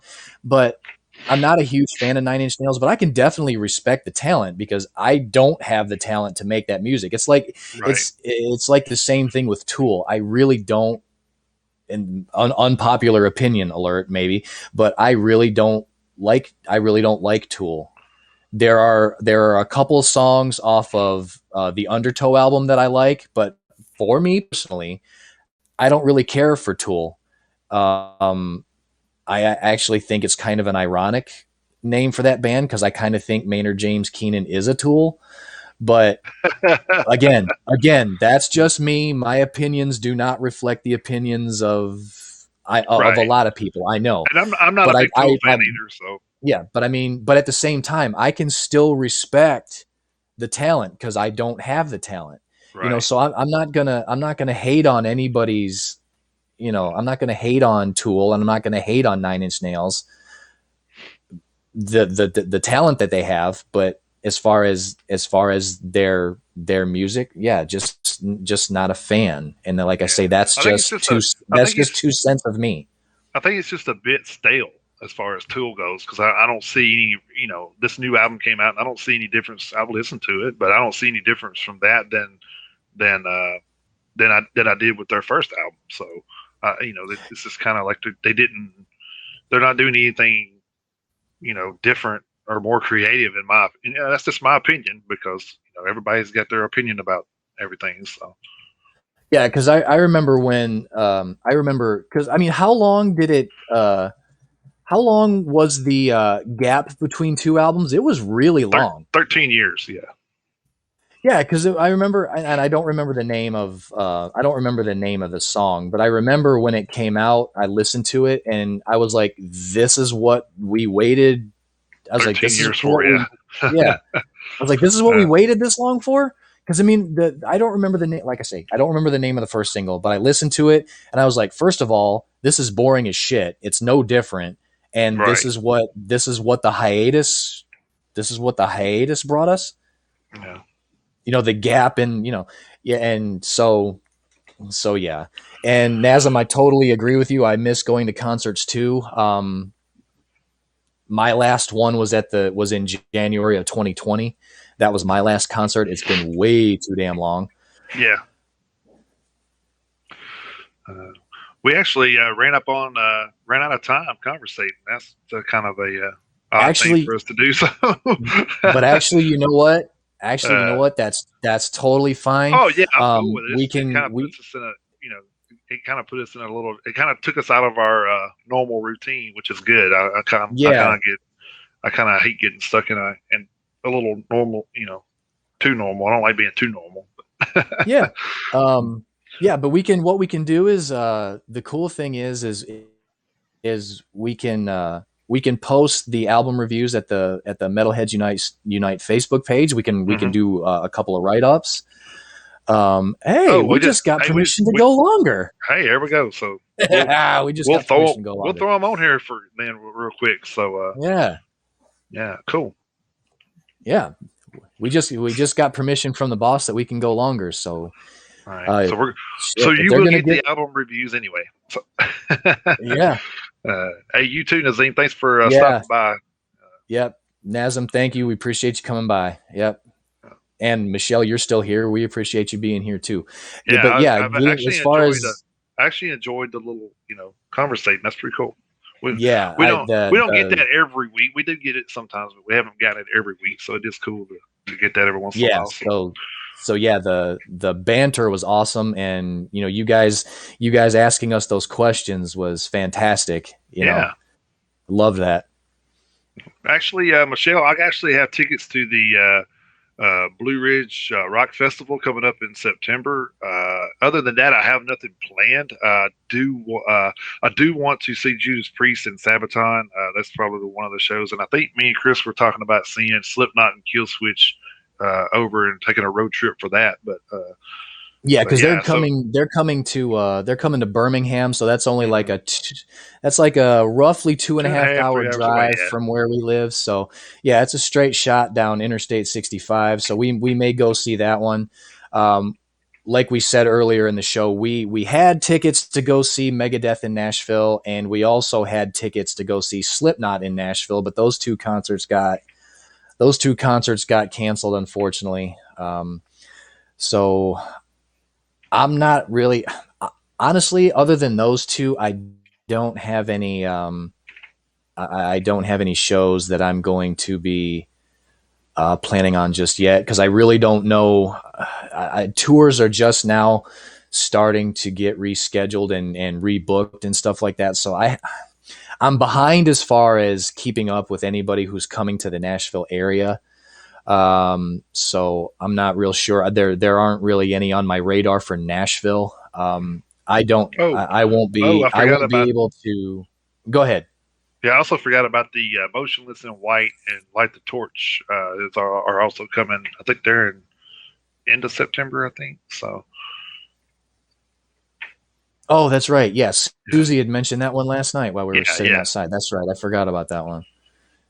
Yeah, the only show that I have the only show that I have tickets to coming up is I have tickets to go see Tom Segura, but he's a stand-up comedian, and that's in January of 2022, and that's at the Ryman Auditorium in Nashville. So those are the only Yeah, yeah, those are the right. only ticket those are the only tickets I Hey, that's not. have Hey, for right now. that's not a bad thing to have tickets for either. So, Oh yeah, yeah. Oh, he kills. Tom Segura definitely kills, so I'm looking forward to that. But so yeah, I am hoping to get tickets to a heavy metal show as soon as humanly possible because yeah, it's been way too damn long. yeah, yeah. And I'm, like I said, we used to go to 5 or 6 shows a year. So, for us not to have anything for 2 years, almost 2 years, is kind of like Yeah, chomping at the bit. yeah, Uh, it's literally been live show withdrawals. It absolutely has it's been. not been good for my mentality. That's for sure. No, yeah, it Uh, hasn't. All right, well, let's jump into these Yeah, album there's there. reviews real quick, and we'll get Yeah. that out there. Especially since I'm in Facebook jail and can't post mine anyway. So, uh, Oh, I forgot about that. I got 12 more days on my sentence. So, gotta love it. Yep. All right. So, Well, you go ahead and lead off this week with the yeah. album So, review. I actually, speaking of Killswitch Engage, I actually checked out the side projects from theirs. Adam Dudkowitz and Jesse Leach. Um, that's their little side project from there, and they also had Dan Gluzak on drums. There, that this album was a little bit, not a little bit. It was a lot different from anything Killswitch has put out. And I think we had mentioned something about how Jesse had mentioned that he didn't really care for the metalcore genre anyway, uh, Yeah. which Yeah. is which that's his thing. If you don't like it, but unfortunately that's what's making you a paycheck. So Yeah.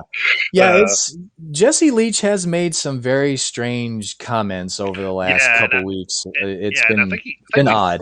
I was looking at something last night. I think, and I told you, I said, yeah, he had just put it out, saying something about they may go in a different direction on the next Killswitch album, and I'm like, uh, yeah, you probably wouldn't want to do that because you've gotten Yeah, a good fan base, and you're probably going to have a lot of people fall off of that. If yeah. especially if you go to anything like this time of grace, man, it was rough listening to. I'll just be honest with you, but, but hey, man, it's all more power to them. I mean, that kind of that's what you do side projects for, is to do what you want to do.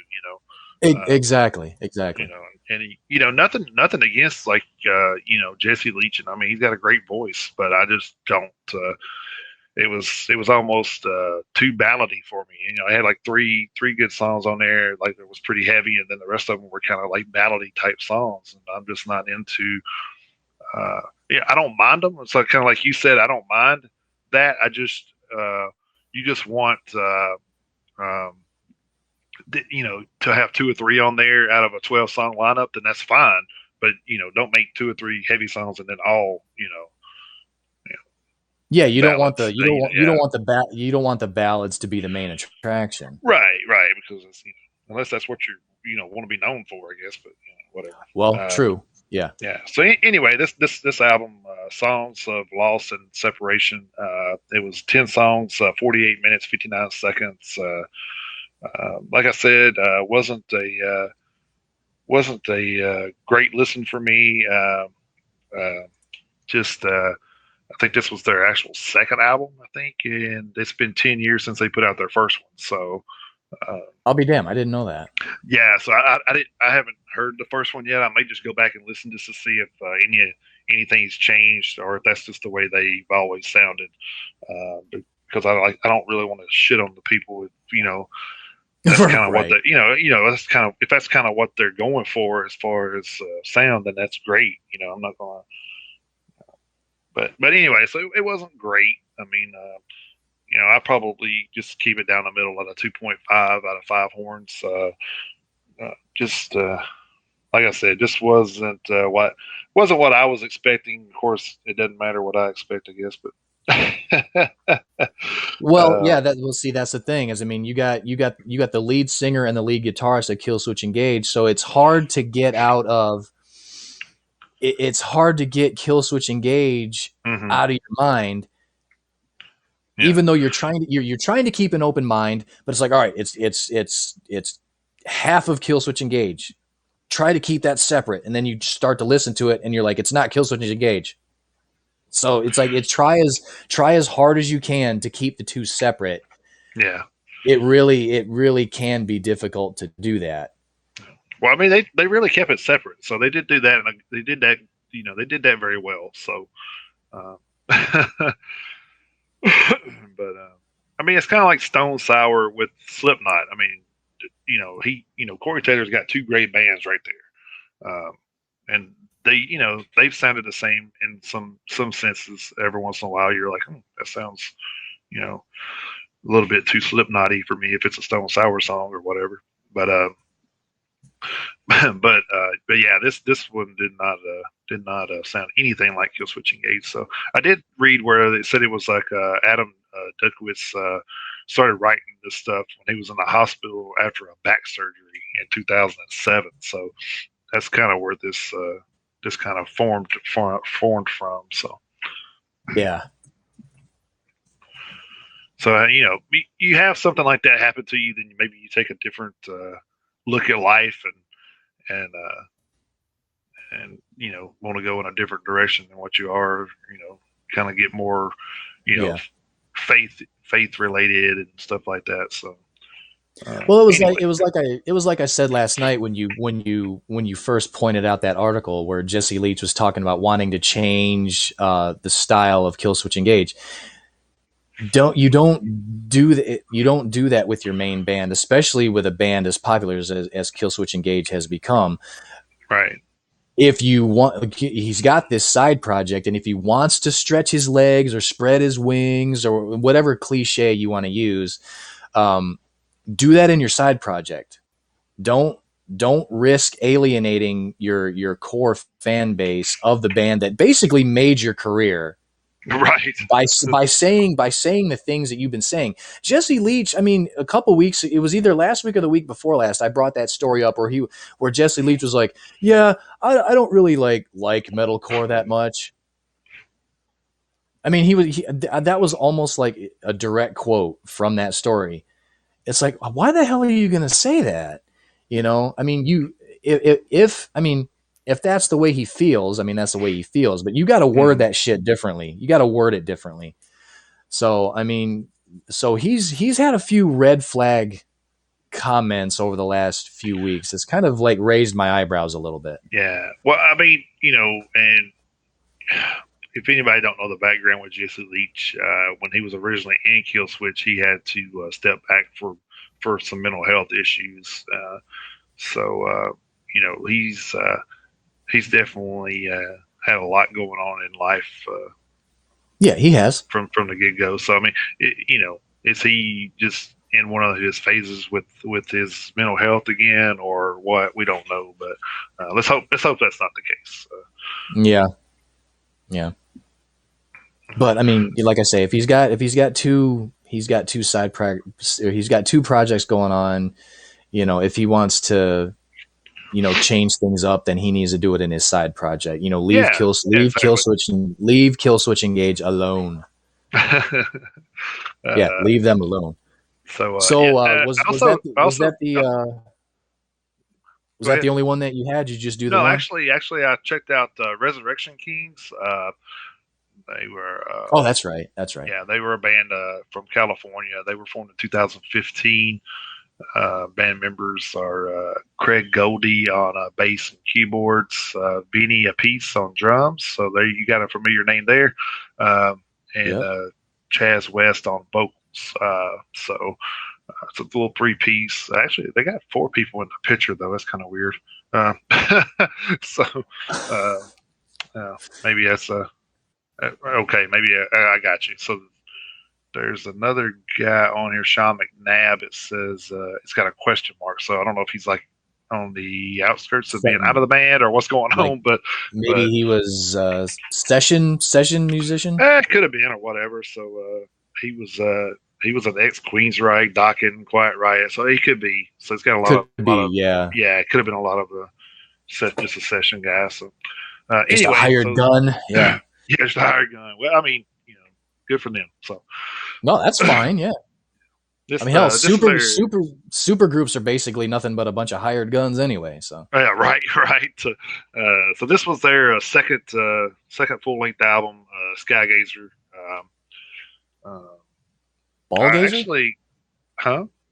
I was making a joke. You said sky Oh, gazer. I said ball gazer. oh yeah, yeah. Only on the weekends in the park. um, so this one's 11 songs, 48 minutes, 44 seconds. Uh, really got a 19 late 80s, early 90s feel from this band. I guess you got Benny a piece on drums, so Right. Yeah. could be why. Yeah. But but yeah, so it was really good. I liked it. I felt an Iron Maiden vibe from a lot of the songs on there. So yeah, it was definitely a good 80s 90s vibe from the band, which I think is amazing. Like we were talking about one of the questions earlier about do we think that metal, how what the status of metal right now or whatever. Nelson was asking earlier. I can't remember actually how he said it, but yeah. So with the when you come across stuff like this, you say, "Oh, they sound 80s and 90s." It's kind of crazy to be in 2021 and saying that sound is still relevant. So so yeah, I don't think that's Yeah. going anywhere anytime soon. So No. Well, and the cool thing is we've run across and I can't name any names right off the top of my head, but doing this for the past 7 months like we have, I mean we've come across some bands who have either had like debut albums come out. Well, hell, Icon of Sin is one. yeah, Um, you know, that have either had their debut album or their sophomore album within the past, let's just say 1 to 5 years, who are basically just starting their careers, who are keeping that sound alive. yeah, And that's for one, it's important, and two, it just shows the staying power that sound has. right. Yeah, but I'll go out. I'll go out and say this one had a little bit of everything. It was definitely like even the setup of like the tracks were kind of '80s and '90s because you had like the rip your face off guitars and Mm-hmm. double bass drums banging everywhere, and then all of a sudden like you'll get 4 or 5 songs in, and then it's calmed down. You got like the piano type ballady stuff Oh going yeah, on, and oh, it was just yeah. like so. It just reminded me so much of being a teenager again. I guess is why I liked it so much. But yeah, so I definitely going to go out and give this one a 3.5 out of 5. It was a really good album. I actually may even wind up adding this one to the collection. So Yeah, well, that's good. I may have to I may have to check that one out myself. Let's see. and I I think you got one actually, that I'm going to have to wind up checking out. So yeah, I actually ended up being able to knock out two this week. I did. I was going to do this one last week, but it got pushed to this week for some reason. I'm still not 100% sure why, but that's neither here nor there. I My formal review that I did Call of the Wild, the new album by Powerwolf. For those of you who don't know Powerwolf, they are a power metal band formed in 2004 in Saarbrücken, Germany. Their lyrical themes include werewolves, as you could guess by Powerwolf. But their lyrical themes include werewolves, dark myths, humor, religion, or horror, religion, sex, and humor. And in some songs, you get a combination of two or three. This is Powerwolf's actually their 10th full length album. Jason, I know you were reading a story earlier, and they had in there that it was the 8th album. So right, that one's not on you. That one's on the story. So yeah, this is actually their 10th album. Their debut album, Return in Bloodred, came out in 2005. Lupus Day came out in '07. Bible of the Beast in '09. Blood of the Saints in 2011. Preachers of the Night in 13. Blessed and Possessed in 15. The Sacrament of Sin in 18. Metallum Nostrum in 19, the Symphony of Sin in 20, leading up to Call of the Wild this past year. So 18, 19, 20, and 21, I mean, they've been cranking them out pretty hmm regularly here over the last few years. You have Charles Greywolf on bass and guitars. You have Matthew Greywolf on guitars. You have Falk Maria Schlegel on keyboards. You have voila. Attila Dorn on vocals. And you have Roel Van Helden on drums. So I don't know. I mean, I'm assuming most of those are stage names, but those are some Yeah, badass stage names. yeah. What was that? What was Either the way. keyboardist? What was the keyboardist again? Falk Maria Schlegel. Well, I might Yeah, after a couple of drinks, I'm telling you, right? I'm telling you what. uh, But yeah. So um, so yeah, I've actually this isn't the first album I've heard by Powerwolf. I actually had downloaded a large amount of their back catalog a couple of years ago after I think it was after the Sacrament of Sin came out. I think it was that album, but it was when the single "Demons Are a Girl's Best Friend" came out. I can't remember what album that yes, one's off of, but yeah, when that song came out, I really enjoyed that song. So I started I started checking out some of their other stuff after I heard that single that came out, and they're a pretty good, solid power metal band. My only knock against them, and it goes for this album too, is they've got a sound and a song structure that they stick to basically almost religiously, and sometimes it's to a fault. They kind of do that a little bit here in this album. Overall, I like the album. I'm going to give it a 3.5 out of 5. I wanted to give it a 4, but it almost got too formulaic, and there are a few songs on the album that are basically more or less just filler songs. So that kind of holds the album back a little bit. But mm-hmm. I do like Powerwolf's sound. You know, they use that along with the power metal sound that they have, with as far as the guitar riffs and the drum lines and everything that they use as far as the composition of the overall songs. They use the pipe organ that you hear in church. So they've got that. I love that instrument because that instrument really adds an element of just power. Obviously, them being a power metal band, but it's a powerful instrument and it just adds another element to it. But Powerwolf also uses choral and symphonic accompaniment in their songs also. But the cool thing about it is they keep them in the background where I think they belong. So they don't overpower. They don't overpower a lot of the songs. So I think the combination of everything really adds a cool power metal and gothic metal combination that works well for them. But like I say, they stick to that formula to it. It's their bread and butter, and they stick with it. Yeah.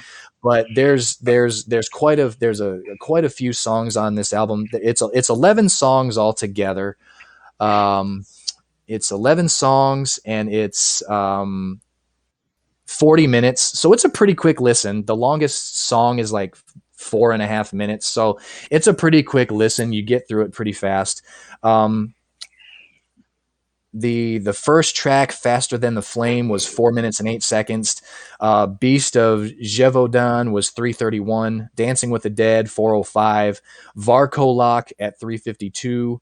Alive or Undead at 4:23. That was actually the ballad on this album, and I use it in quotes because Alive or Undead, it's talking about zombies, so it's not exactly a love song, but it is the ballad on the album.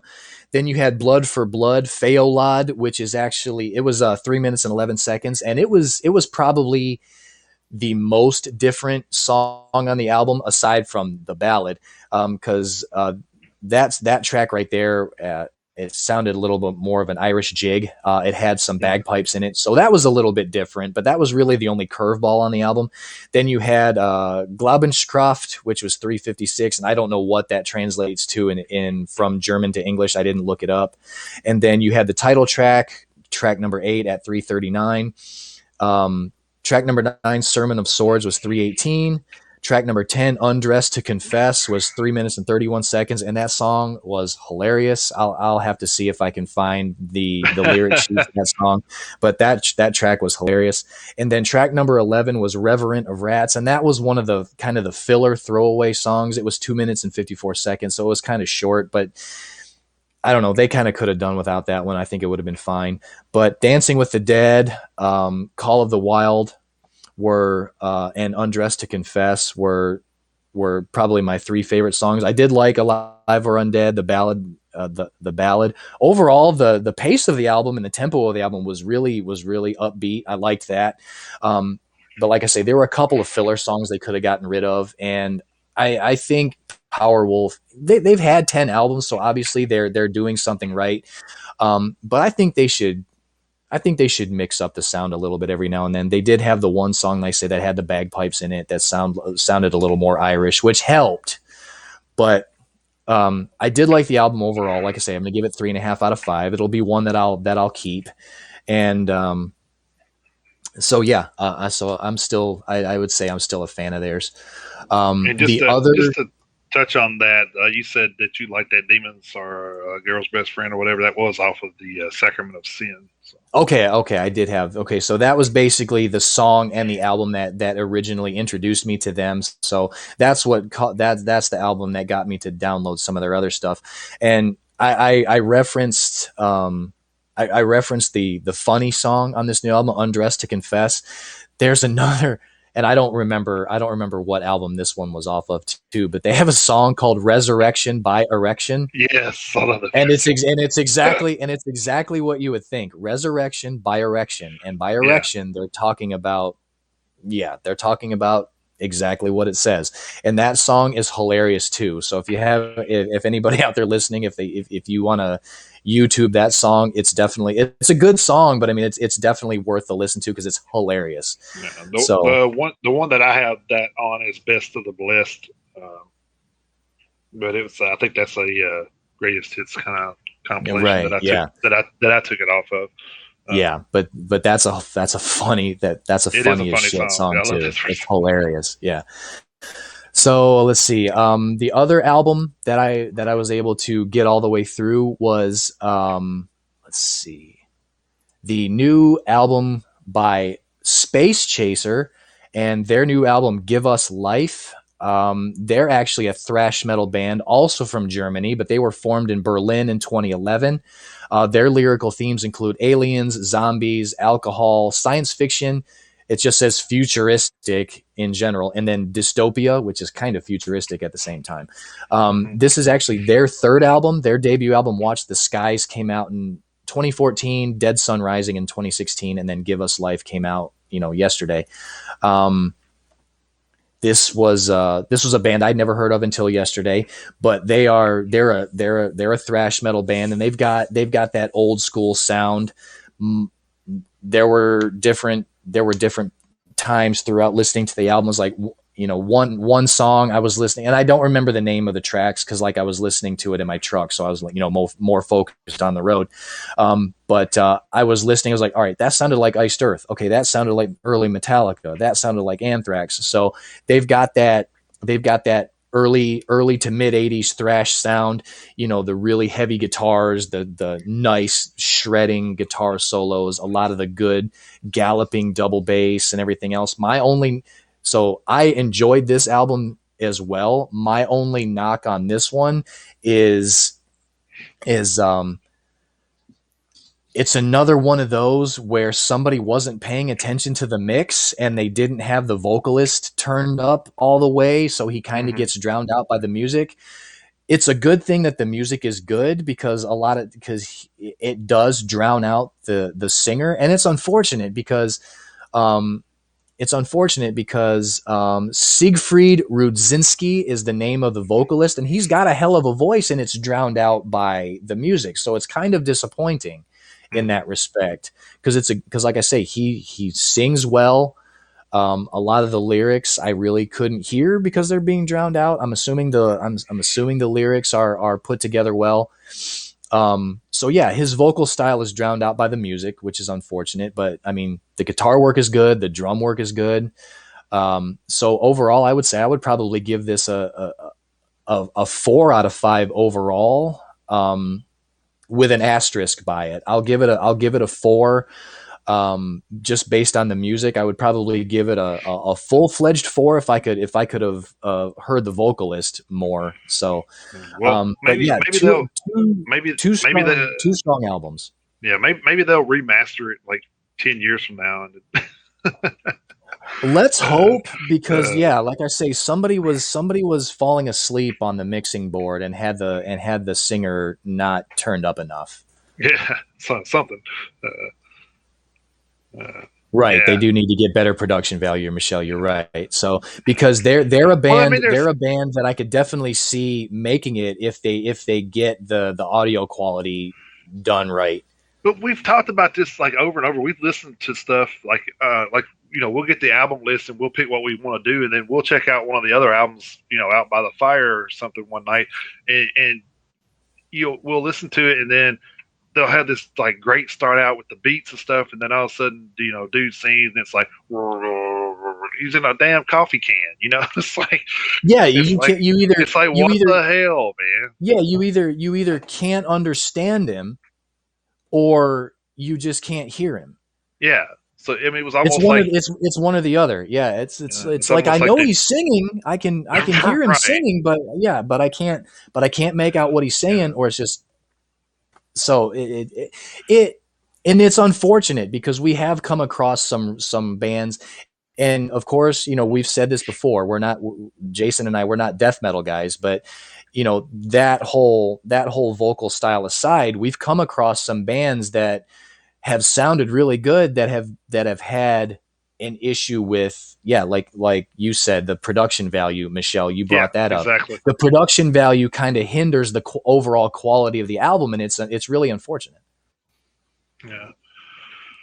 All right. Well, there's our four. If we happen to listen to anything else, we can also add that to the Facebook page as a extra review if we come across anything else that and listen to over the weekend. But man, we Yeah. had a lengthy show today. I appreciate Yeah. And let's, all the yeah. interactions, man. It's been awesome. Yeah, Nazem and Michelle, it's been great having you guys here. Nazem, especially you asking us the questions. That was awesome. Uh, more of that. Yeah, that's awesome. Yeah, So let's wrap this sucker up real quick. Let me go over the upcoming releases for this yeah, coming Friday real quick, and then we'll put a bow on this thing. So July 23rd, 2021. Leading off, we've got Capstan with Separate. We have Craven Idol with Forked Tongues. We have Descendants with Ninth and Walnut. We have Dream Theater with Lost Not Forgotten Archives, a dramatic tour of events, select board mixes. I'm assuming that's either a re-release or a compilation. We have Eradicator with Influence Denied. We have Erdve with Sevi Gaila, I think. I don't know. I may have pronounced that wrong. I'm not sure. We have God's Slave with Positive Aggressive. We have Heavy Water with Red Brick City.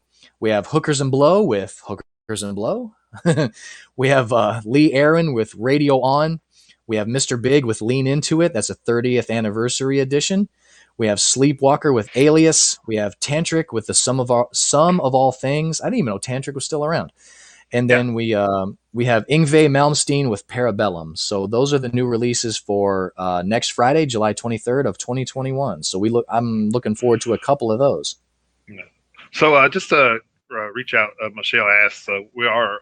She said noon on Saturdays. I don't know what time zone you're in, but it is 10 Central. Um, so that's 11 Eastern. What is it? 8 Pacific, I think. So I'm not sure what time. I think it would be 8. Eastern. I'm in Cleveland here, so it would be 11 Eastern. So. Yeah, California is 2 hours behind us. Yes, so yes, that would California's 2 hours. Yeah, yeah. But yeah, so yes, in the Metalheads Facebook page, it will look like the picture you see in the middle of me and Chris here.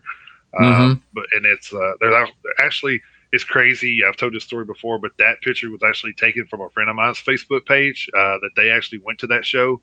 And I took that picture and asked them, could I take that picture? And they said yes. And then I look and there's somebody else that has the same picture on a Facebook page. I'm say, I guess they're friends with more than one people, so I can't say that, but whatever. But I do have one from a Machine Head show that I'm going to replace it with, but I won't do that since you guys are looking for that right now. But yeah, so it'll look like that, and there's like 201 members. Is that right, Chris? Yeah, we're currently up to 201 members. Okay. Yes. So maybe that'll narrow it down some if you see that picture, and then it says 201 members, and we are pretty active. So, Tangerine. Yeah. Nice. Yeah. But yeah, so feel free to go by and like the page, and we'll invite you into the group. All that good stuff, where you can stay on top of the content. Actually, whenever we go live here, it goes over to the Facebook page and lets everybody know. So if you're on that and just want to click the link from there, you can come right here. So. All right, man. Great show. I enjoyed it today. It was awesome. Yeah, this one. I mean, they're all fun, but this one was. We had a little bit of a curveball with all of the people coming by and asking us questions, but that was that was a great curveball. I loved it. Yeah, if we could do that and have 15, 20 people conversating over here, we could have a show just like that. Absolutely. Not even go over a lot of the content, but yeah, it's awesome. I appreciate the platform letting us go over a little bit today. I apologize that it was awesome. It was didn't mean to, but that's awesome that they let us do that. So appreciate that. We had a Bob Ross happy accident today, so that was totally fine. Right. Thanks to Michelle and to Nazem for that. We appreciate that. We appreciate everybody who listened to the show today, and we also appreciate everybody who checks out the show after the fact on the rebroadcast. We appreciate you guys, listening whenever you're able to listen, whether it's live or after the fact. Yep, and just heads up, there's some big things in the works with the platform, and as soon as we can relay that information, we will. So just Absolutely. keep in tune and tune in for that. Anything else you got, Chris? Or? That's pretty much it, man. Like I say, we can put a bow on this thing. All right. And once again, we want to thank everybody for stopping by. Oh, We most definitely. appreciate you. We appreciate all you guys. Yeah. And with that being said, till next week, you guys keep those horns held high and you jump in that pit anytime you can. We will see you guys right here next week. Thanks, everybody. Thank you guys. Have a great week.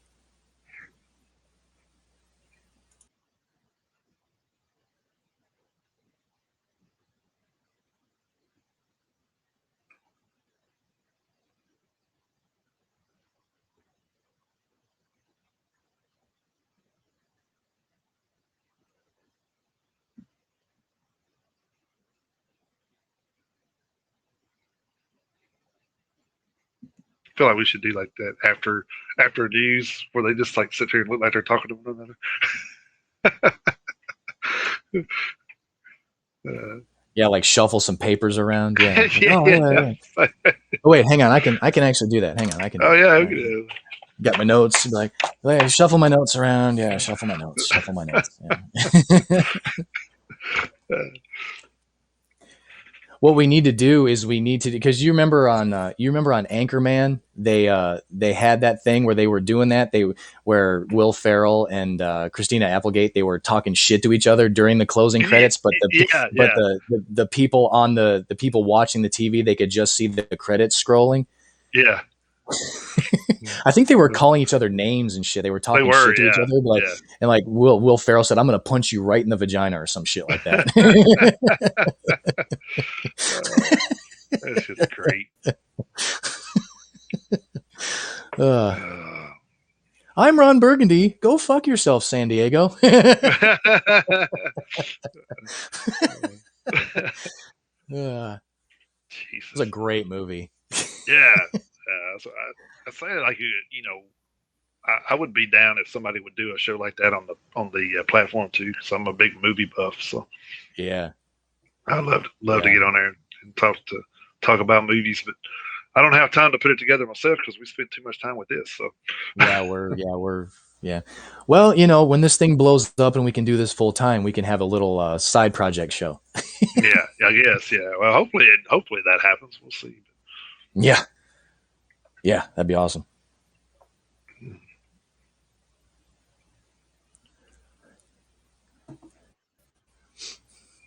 I guess Dan doesn't know we're done. He was just on here, so I mean, or he's literally just going to let us talk forever. Yeah. One or the other. Yeah, he's just saying. Yeah, who cares? Yeah. I did forget to congratulate the Jerry Fowler. He won a signed Jackson guitar giveaway from Death Angel, which is pretty cool. Oh shit! Yeah. Yeah. So I forgot to mention that. Yeah. Well, I mean, you technically did just mention it, but I mean, you can. I guess so. We are still, yes. I mean, we're still live. So anyone still hanging around will hear it. But I mean, you can hold it over until next week and officially congratulate him for winning the contest. And then also, I forgot to mention Record Store Day today. God dang it! Yeah, man, that conversation threw me all off today. It's like, wow. Yeah, but like I say, that was a cool thing. Yeah, Lamb of God actually has a 10th anniversary vinyl as the Palaces Burn. It's like a red album, like the actual album itself is red. It's pretty cool looking. I don't know if I can push it up there to where you can see or anything, but oh yeah. I did see that. I think Susie cool. posted it. Didn't Susie? Oh, she did. Yeah, she did actually. Yeah. Yeah, so that's pretty cool. Yeah, I'm kind of glad I went back and looked at that because I had forgotten myself until I was just looking at some of the news stuff. I was like, oh, I didn't mention that. Oh, I didn't mention that. Shit. So I'm definitely going to go out to the record store here in a little bit and check some stuff out myself. Yeah.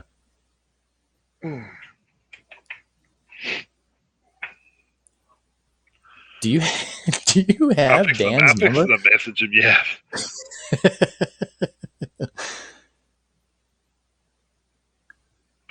Right now we're kind of like the stove. He kind of left yeah. on. We're just yeah.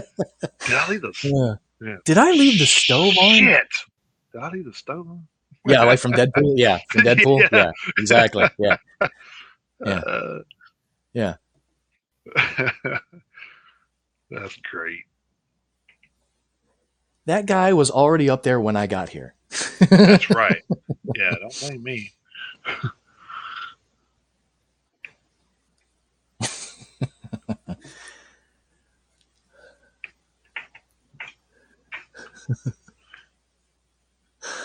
This is funny. I said, "Hey, we're done." LOL.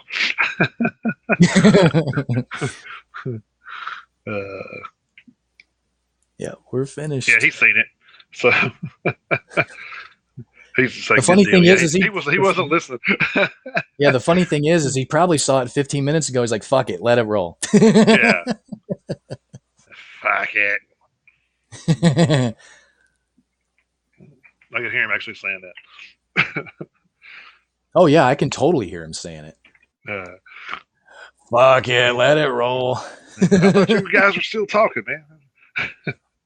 Yeah, we were. We're we are. Right now, we're not talking about, we're just not talking about the show anymore. We're just bullshitting. Yeah, right now we're trying to make sure right now we're trying to just fill any dead air. That's all we're trying to do right now. Exactly.